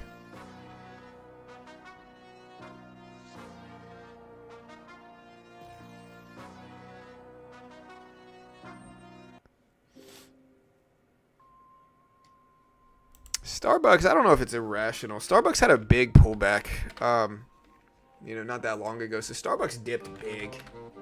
If we take a look at it, like Starbucks had this big dip and then run. Starbucks, I think, is probably justifiable. It depends on what the PE ratio is. Let's see. Let's look at AI.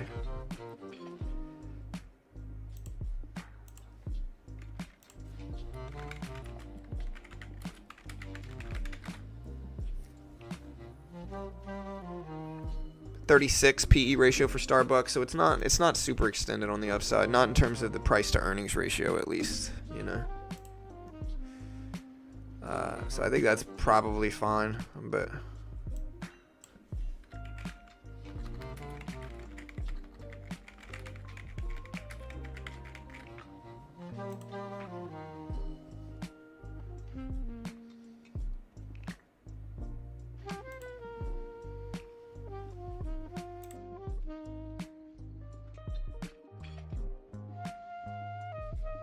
all right, I gotta go say bye to my wife real quick. I will be right back.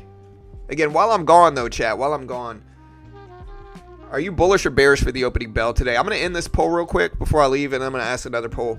Are you bullish or bearish for the opening bell for today's opening bell? Bull, bear. Let me know how you feel, guys. Vote on the poll. I'll be right back.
Honestly, the market hasn't really moved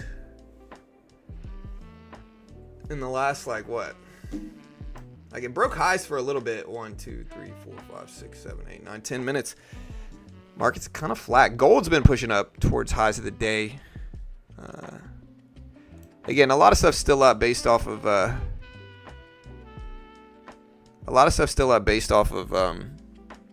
Nvidia's big increase from South Korea buying all those GPUs this morning. That's renewing optimism in the chip market. Let me see what the Fed decisions are looking like so far in 2025. Still 97.5. See, they're thinking about pausing rates. They're looking at the first cut to be around June or July. So the only time it pivots from 4.25 to 4.5% for the Fed decision is in July. The July meeting, it's a little bit over expected, but there's still a chance that they don't cut until October, December if they cut at all now, which is interesting.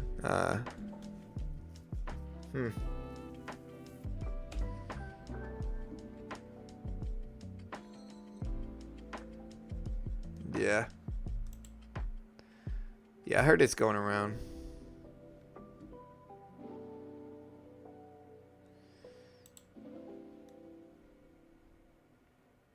Markets have been breaking highs, but it hasn't really been doing much.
Bearish. Yeah, just grinding way up. Yeah, it's too flat. I'm sitting here waiting for something to happen, but again, this week's kind of boring. There's the market breaking highs again, but it's too extended for me to buy it here. And it's too strong for me to short it. We got some resistance here. I'm going to start documenting some levels pretty soon. I'm going to put them on the micro instead, since that's probably where we're going to be trading the most. Definitely put a level like here. Might want to put one there too, just to mark the cap of that level.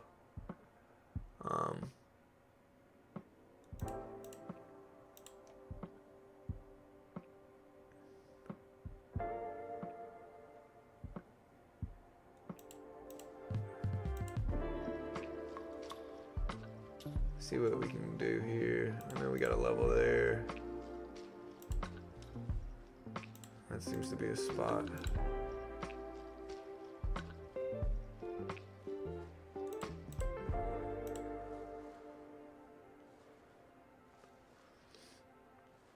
See, some of these levels are really ambiguous, but I think that's fine. This level is the one where we might change this one right here. I don't know if I want to do it higher or lower. But I think this level is reasonable. Yeah, we got 15 minutes. See if we bounce off of it. Yeah. If we bounce off of it, we'll keep this level up, but we gotta wait.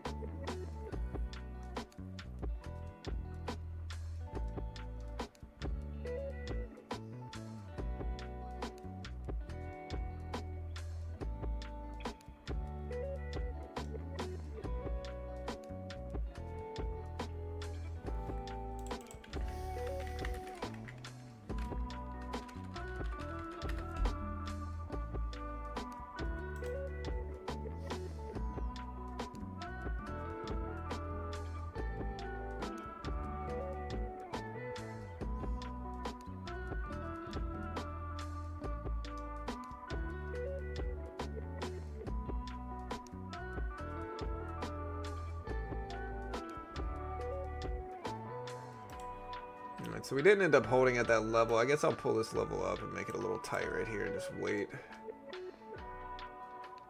Yeah, I guess that one's fine. Let me look at our poll. We did a poll recently here. 70% are bullish at the opening bell. 30% are bearish. I think you could trade the euro lost, but I'm not 100% sure. You gotta just check with them. I'm pretty sure you could trade the euro, but... You think gold is going to engulf Friday's candle? It might. We don't know, though. Who freaking knows?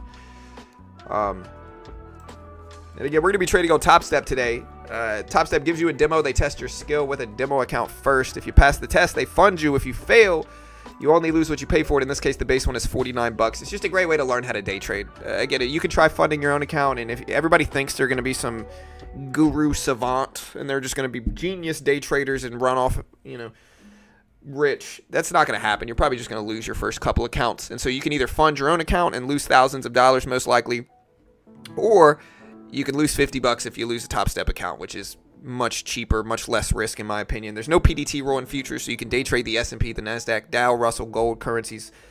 Most pro day traders trade futures.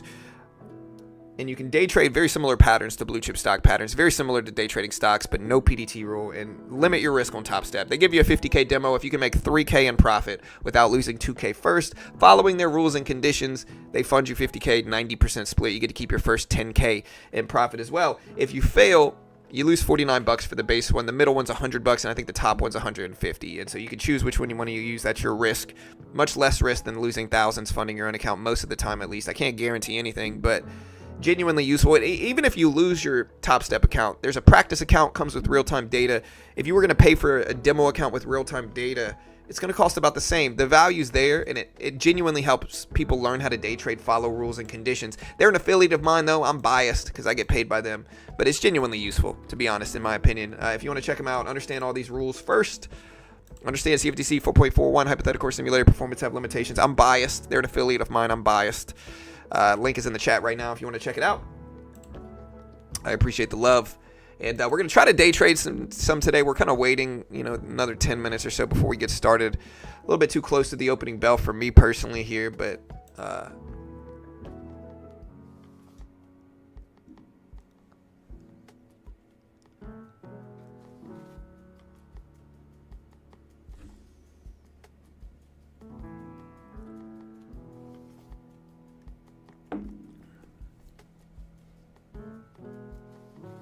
less is more. Yeah, I mean, I just know how it goes for most day traders. Like, most day traders get started.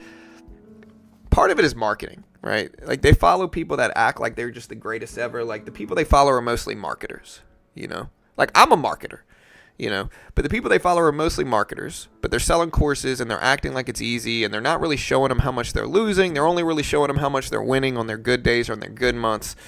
You know? And so they're just kind of exaggerating, and, you know, most day traders lose. And so that's why it's important to understand most day traders are going to lose. I try to tell everybody the same thing. All right, so we did pull back to this support level, and we basically confirmed it. So I'm going to move this right here because I think we got a really nice confirmation in this level at 307 that we'll use around the opening bell as long as we stay around here. This is with the expectation that we're not just going to run up and break highs here. Not really. I'm not really a big like DV investor. It's more so that like I'll invest in companies I think are good, and if they pay a good dividend on top of that, great. But I'm not really investing in them specifically for their dividend personally, right? I think if you're looking at companies purely with the dividend, trying to get the highest dividend possible, most of the companies that pay super high dividends are like super depreciating, and so it's a game of like picking up pennies in front of the train track, taking the big dividend before the company just gives it all back. And I'm not really about that. I think dividends are an afterthought to me in terms of investing. I want companies low PE ratio, high chance of growth. The compound interest that you're going to gain from investing in good companies is going to wildly overpower any dividend that you get paid for them. Dividends are good and useful, and I'll take them for sure, but they're certainly not my first priority when I'm investing. And so, hope that makes sense.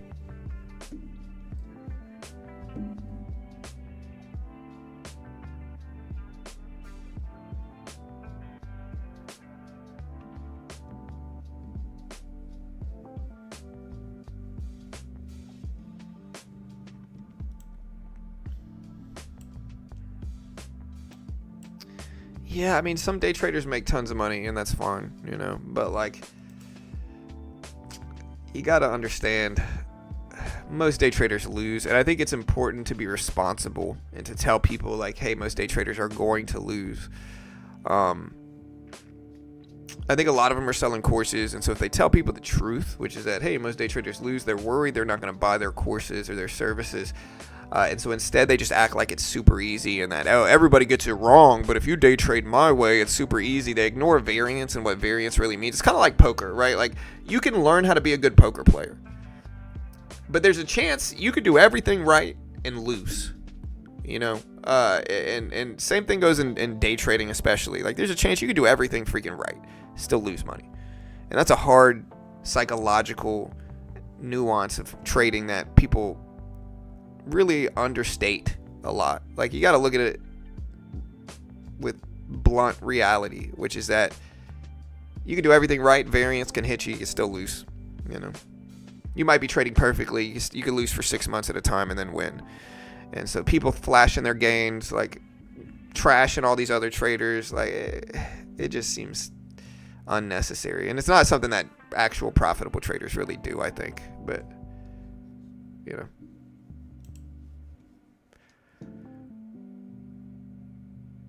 Tosh used to require 500 account. I think it's like 50. I don't know if it's 500, Jonathan. I think it's like 50, but I don't know for sure.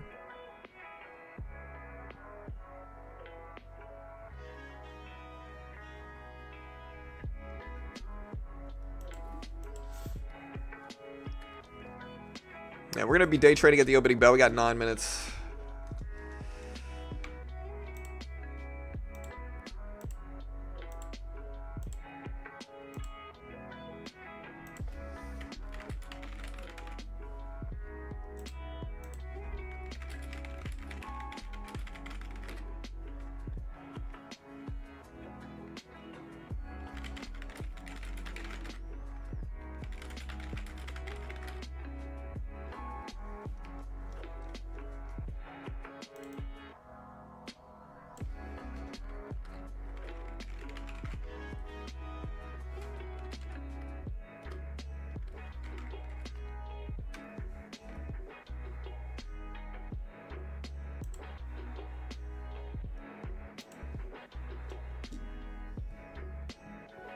Yeah, the March Fed decision is pretty big. It's pretty important. It's pretty relevant for everybody. So just be ready, guys.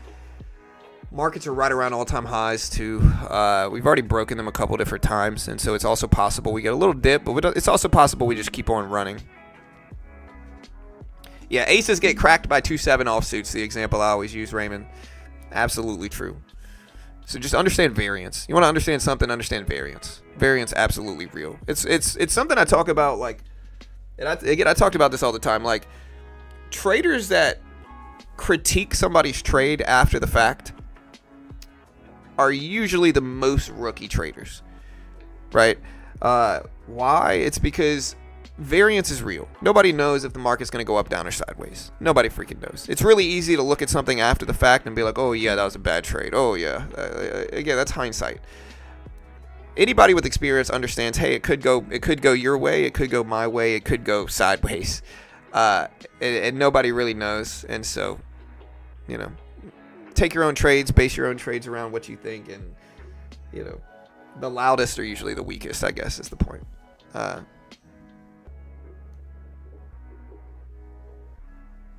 Yeah, I don't remember what it is for toss, Jonathan. I have no idea. Market will start strong, maybe. Again, variance is real. Maybe it does, maybe it doesn't. Nobody knows.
Nvidia, yeah, we gotta watch Nvidia. Nvidia's up big on the GPU order from South Korea government. It's a big order going through. A big boost to microchips in general, Supermicro, Nvidia, AMD, MU, all up today on that news. So again, 66% of people think it bullish, 34% of people think it bearish here.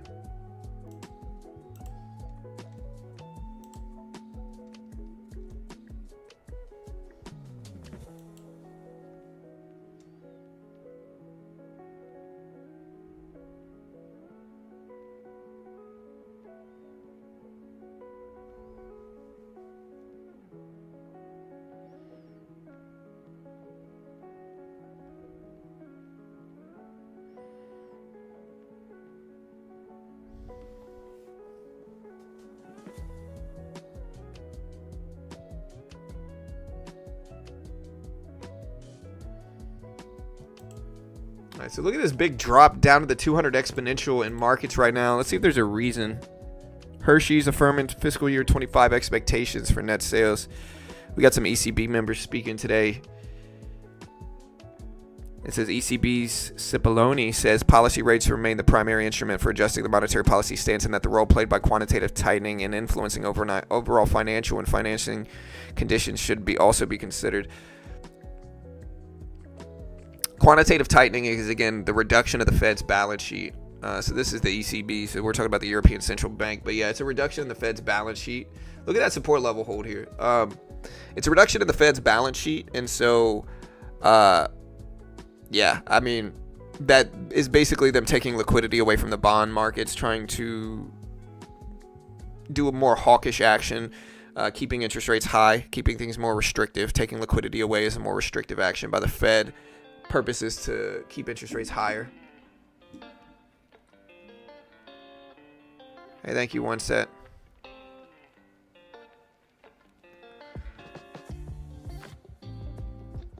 Bitcoin's moving.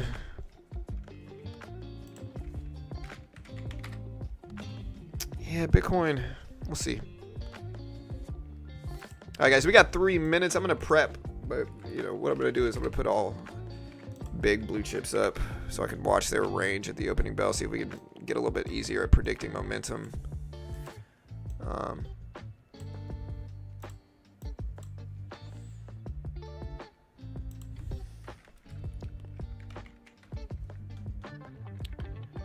Here's AMD. Look at this big drop, look like this big downfall here in markets. Markets are turning some.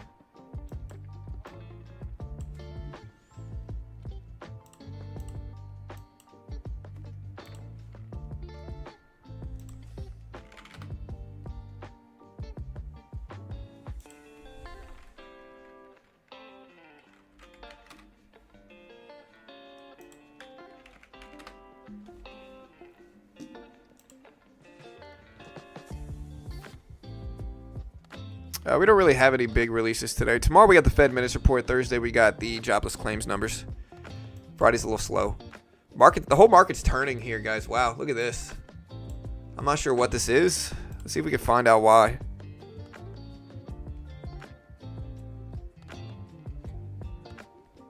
This looks like Microsoft, Tesla, Meta. Obviously, I think it's Nvidia here. No, it's not Nvidia. Weird. So this drop is not Nvidia. Anybody know what's going on? Market news-wise? Apple's down, but it retraced back up, to be honest. AMD's down. Microsoft is what it looks like. See if we can figure out what's going on here. It's a big drop.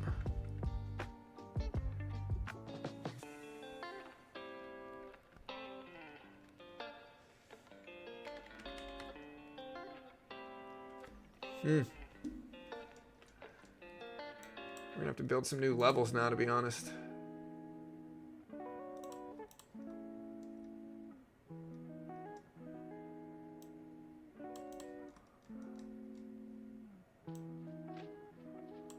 Keep that there.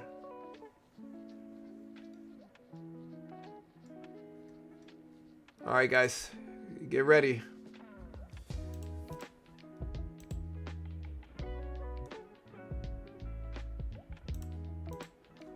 Alright.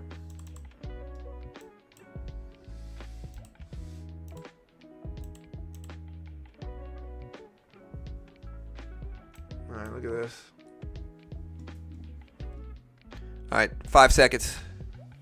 Still don't know what the big drop is from. Who knows? Alright, there's the bell.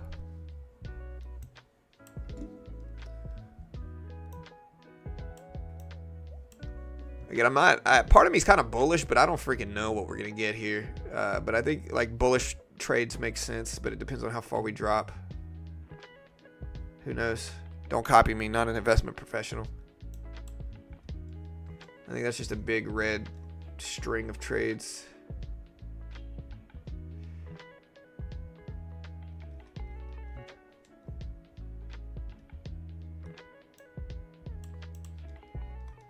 Man, look at that. Brutal red action here. Nvidia's still creeping up. Again, Broadcom down, AMD down, Meta down, Tesla down.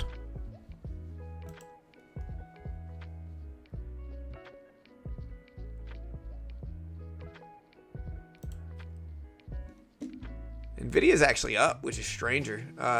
Like, look. Apple and Nvidia are both up some too.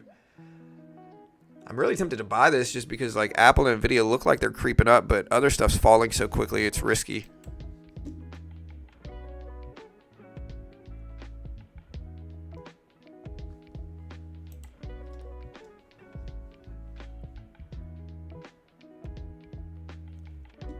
Maybe buying it's the bad move too. I don't know. I'm gonna wait a couple minutes first. We're only 2 minutes into the open. Look at this crack, dude. Look at this red, brutal red action coming through, man. Wow.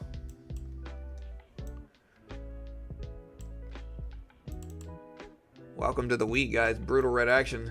My bull thesis was super wrong. So I tell people not to copy me because variance. Nobody freaking knows. Trying to build some levels around everything, but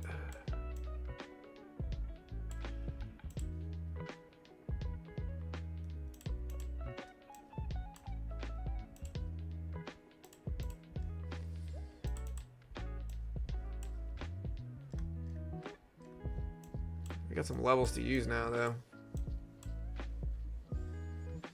All right, we're 3 minutes into the day roughly here.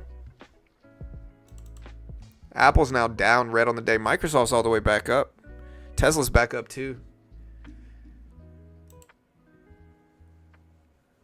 Is this live? I'm seeing greens in my chart. Yeah, we're live, brother. Well, the market opened up really red, but I'm looking at the Nasdaq, the QQQ basically. Microsoft is green on the day now. Apple is slightly red. Broadcom is red. Netflix is red. Tesla's now green. Meta's now red. AMD's now green.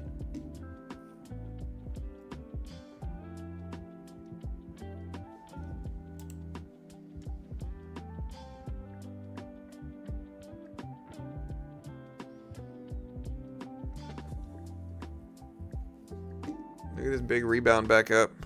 Meta just cracked lows.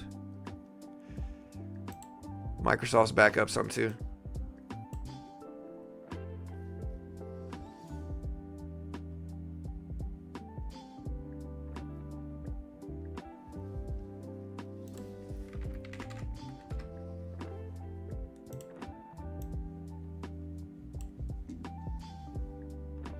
We'll buy a big retracement, to be honest, if we can get it, but we need a big enough one.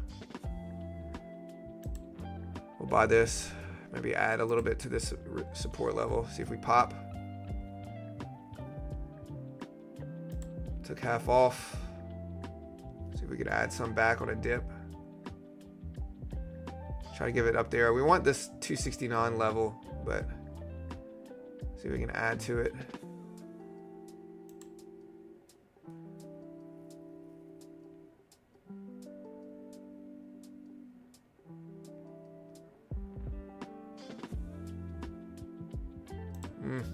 That's a big red candle coming through. Oh, wait, I'm on the wrong account. I don't want to trade this account. I want to trade a different one. Sorry. I'm going to switch. That's a big red candle, though. I don't like it now.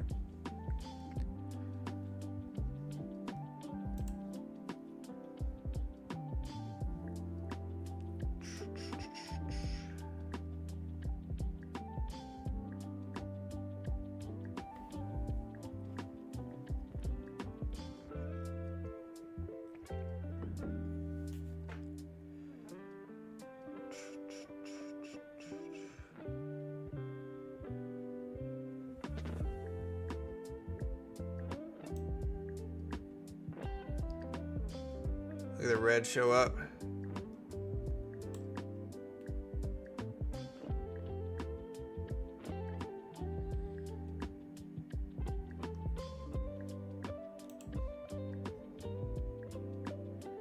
Yeah, I'm just covering the opening bell, Snow. I'm not covering long-term price action at the opening bell, brother. I'm talking about the opening bell price action. Yeah, I see the progress overseas for stuff. I'm going to buy this again, see if we can attack something here. See if we can get some better action here. I see Nvidia start to push is why I'm attacking this here.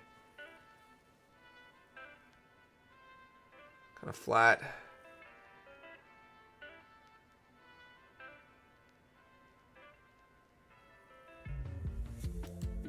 I don't want to get stuck in the red action though. I'm going to take half off just to protect it.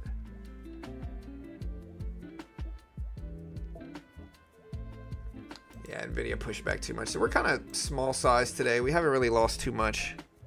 But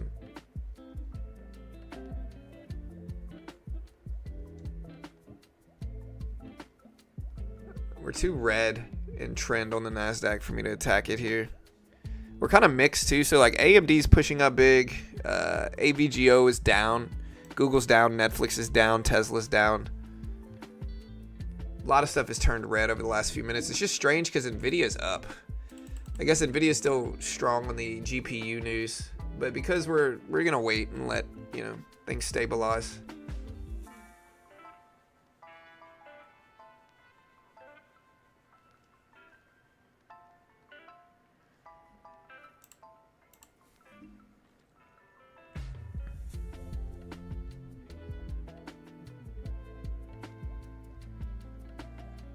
Yeah, so the Russian foreign minister says he can say today's talks were, quote, not unsuccessful.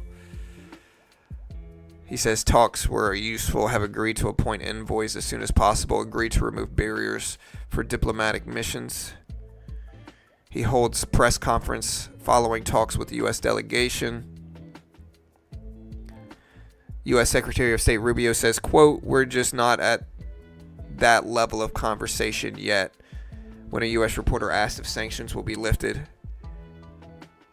Maybe that's what this is.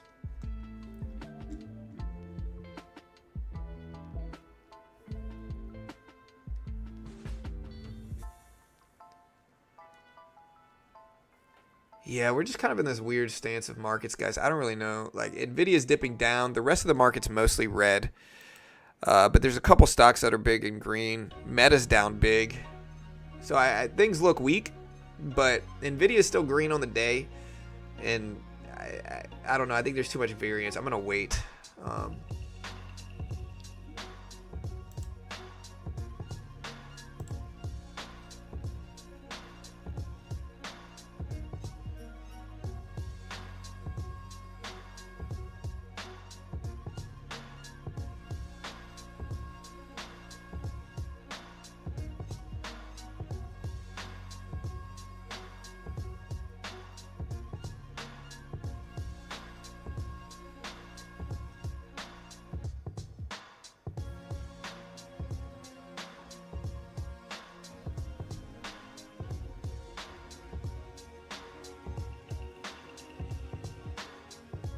So we're holding here.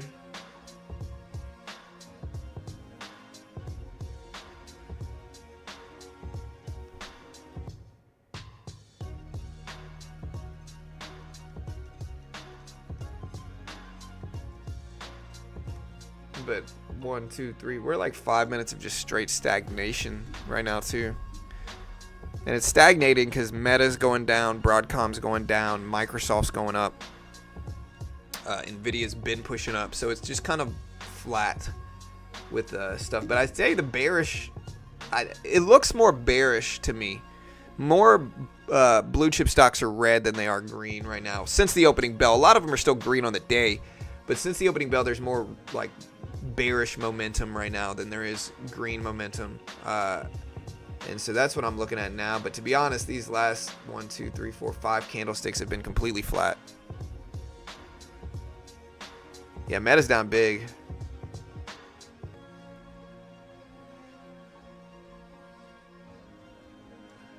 Again, apparently I'm wrong with the bearish view too. Again, maybe that means that everything's extended. I'm not really trading right now, if you can't tell. Blue chips looked weak, but it looks like Nvidia is bouncing right here at the 200 exponential volume weighted average price level. We'll see how high it can go up. Meta's still breaking down. Tesla's bouncing back a little bit too, but yeah, see, we just retraced. Too much variance for me, guys.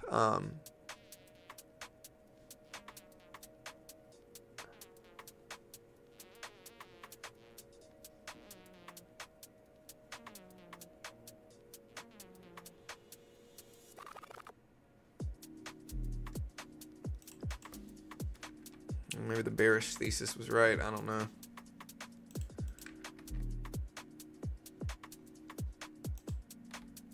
Are we lagging?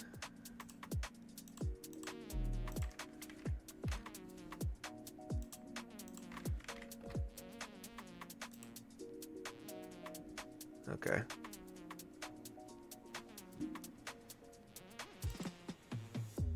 No, we're not lagging.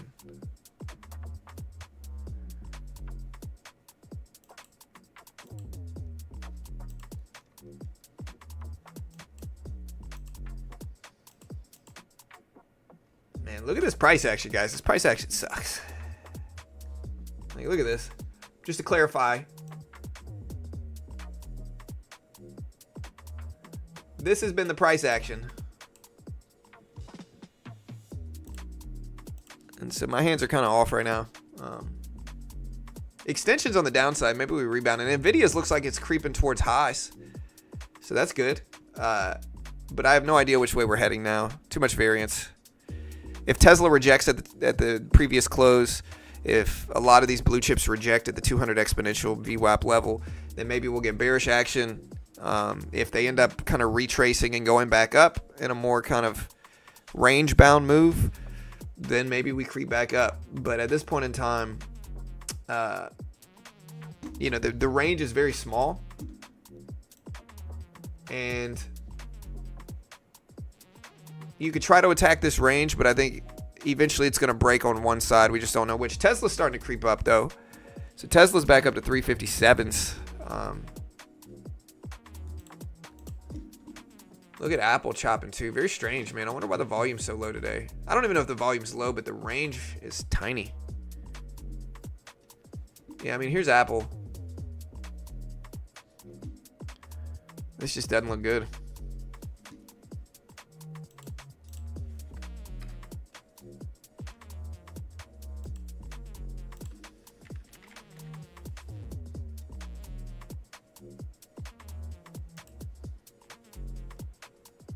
Where's oil?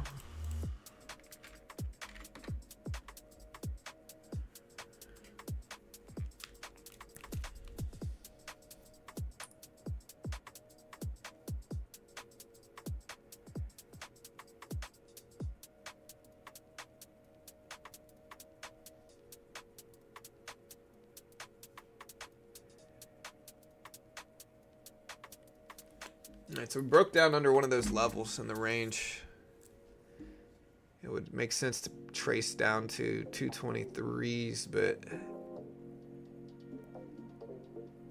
again, guys, I'm trading very light right now. I just don't. This price action is very boring and flat. Doesn't really look good.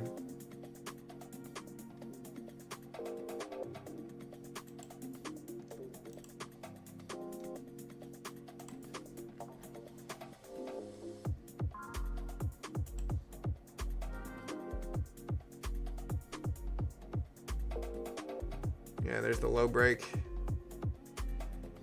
See if it's a liquidity grab, which it looks like. It broke lows and then retraced. Looks like it's continuing down now, though.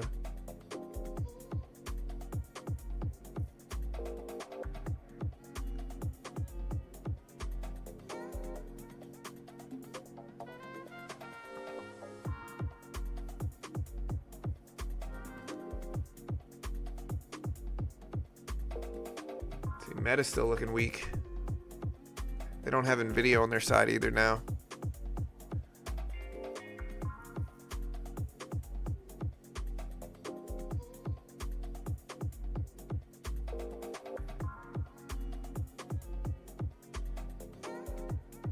Yeah, it looks bearish. Finally breaking out of that range though, which is good.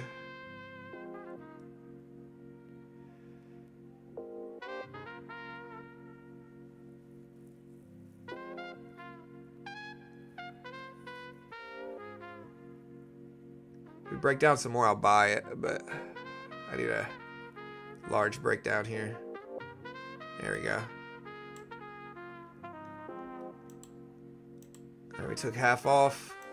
Got out the rest there. Just bought the dip. Made about $30. Very small. Yeah, we got the bounce at this 200 level that we had on our chart. Glad we had that level. Let's see if we can find another one real quick.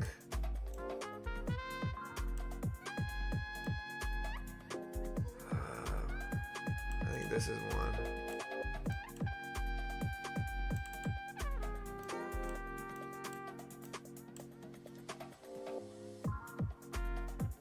Look at that bearish move here. We're starting to flush now. A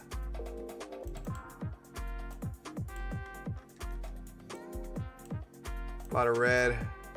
Again, I'll buy it again too if we get something, but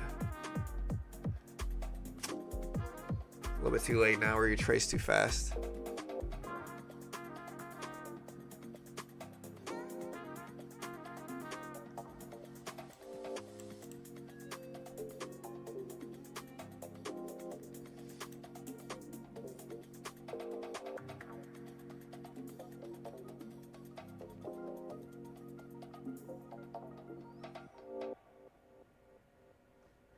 red coming through here, man. Wow.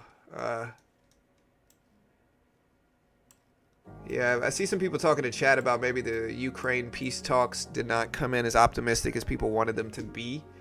And that's dragging everything down right now.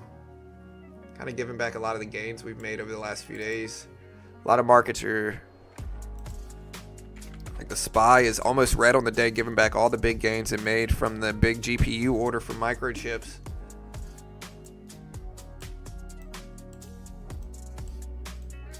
Wow. I'm going to start to buy this, to be honest. I should have.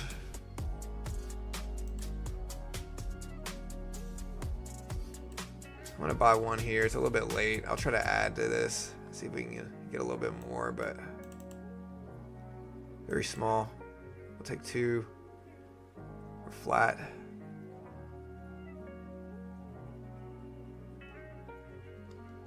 I'd like to add a little bit more, to be honest here. Maybe 6, 5 or 6 is what we're looking at. 4.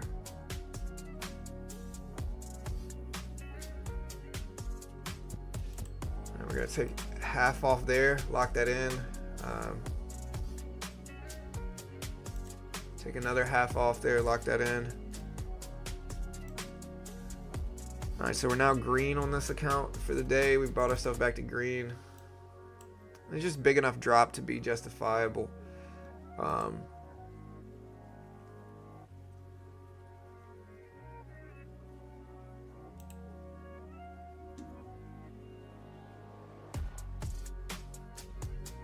People are saying this is what happens when we get to all-time highs. Maybe, you know, it depends. You know, again, I think we've hit all-time highs now, and maybe the market's just starting to correct back down some from extension. Market's up there, it really is. So I mean, maybe we'll get a pullback day and then rekindle some of the strength later on this week.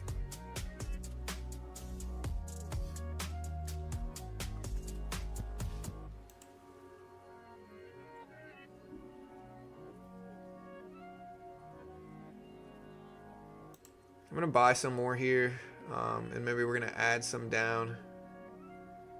We can get it. All right, so we got 6 contracts. We're trying to take a little bit larger size here, but so far that ain't going really for me. Yeah, we're too close to lows. I want to see if it does a liquidity grab, though, is the only problem right here. Which it might.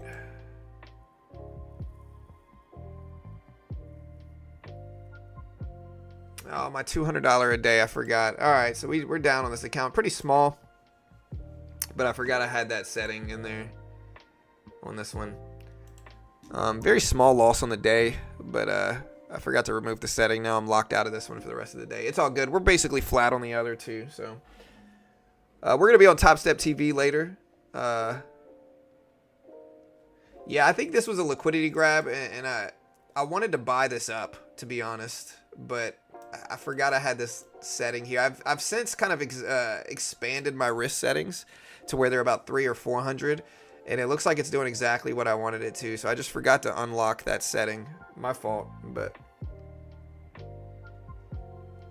again, it's all good. Again, we're gonna be on Topstep TV later on today, so I'll see you guys then. This is really useful. I can't really complain too much because like the lockout feature is incredibly powerful. Like if you're on a 5 or 6 day green streak on Topstep X, you can give yourself a tiny lockout like I did. And that way you're not going to be able to lose more than that. If you lose over a set amount, like in this case, it was a little too tight at 200. It'll lock you out for the rest of the day. And we have 3 funded accounts, by the way. But I'm just going to go ahead and cut it. I think we're going to rebound, and it looks like we would have been green on the trade. But, you know, my fault for not expanding that a little bit more. But it's all good. Again, if you want to check out Topstep, they're an affiliate of mine. I'll put this link up. Great way to help support the channel. There's the link. You can check them out. It's a great way to learn how to day trade. Most day traders lose. And so if you fund your own account, you're probably just going to lose whatever it is. Topstep will give you a demo, test your skill with it. You pass the test, they fund you, you fail, you only lose, you know, whatever you pay for it. The base one's $49. Very limited risk. It hurts. There's the bounce back that we were buying up. It hurts, but it's okay. Again, you can kind of laugh at it as you progress in trading. I'm just going to laugh at it and understand the idea was correct. But I set the risk parameters a little too tight here. A little too tight. But yeah, with that said, hey, I love you all. Y'all have a great day. I'll see you guys a little bit later if you're going to join us for Topstep TV. Understand CFTC 4.41 and that I have no freaking idea what I'm talking about. Might be wildly wrong about anything I say. Oh, wait, I already posted the link. You can check out the link in chat if you want to see Topstep. Great way to help support the channel, guys. I appreciate the love. Thanks so much for joining us. And we'll see what the day gives us. But there's the rebound that we wanted. You don't love to see it. But yeah, I'll see you guys later. Y'all be good. Have a great day. Later, Tiny. Have a good one. Thank you for all. Hey, nice. Congrats. That's doing good, Tiny. Congrats. I'll see you guys later.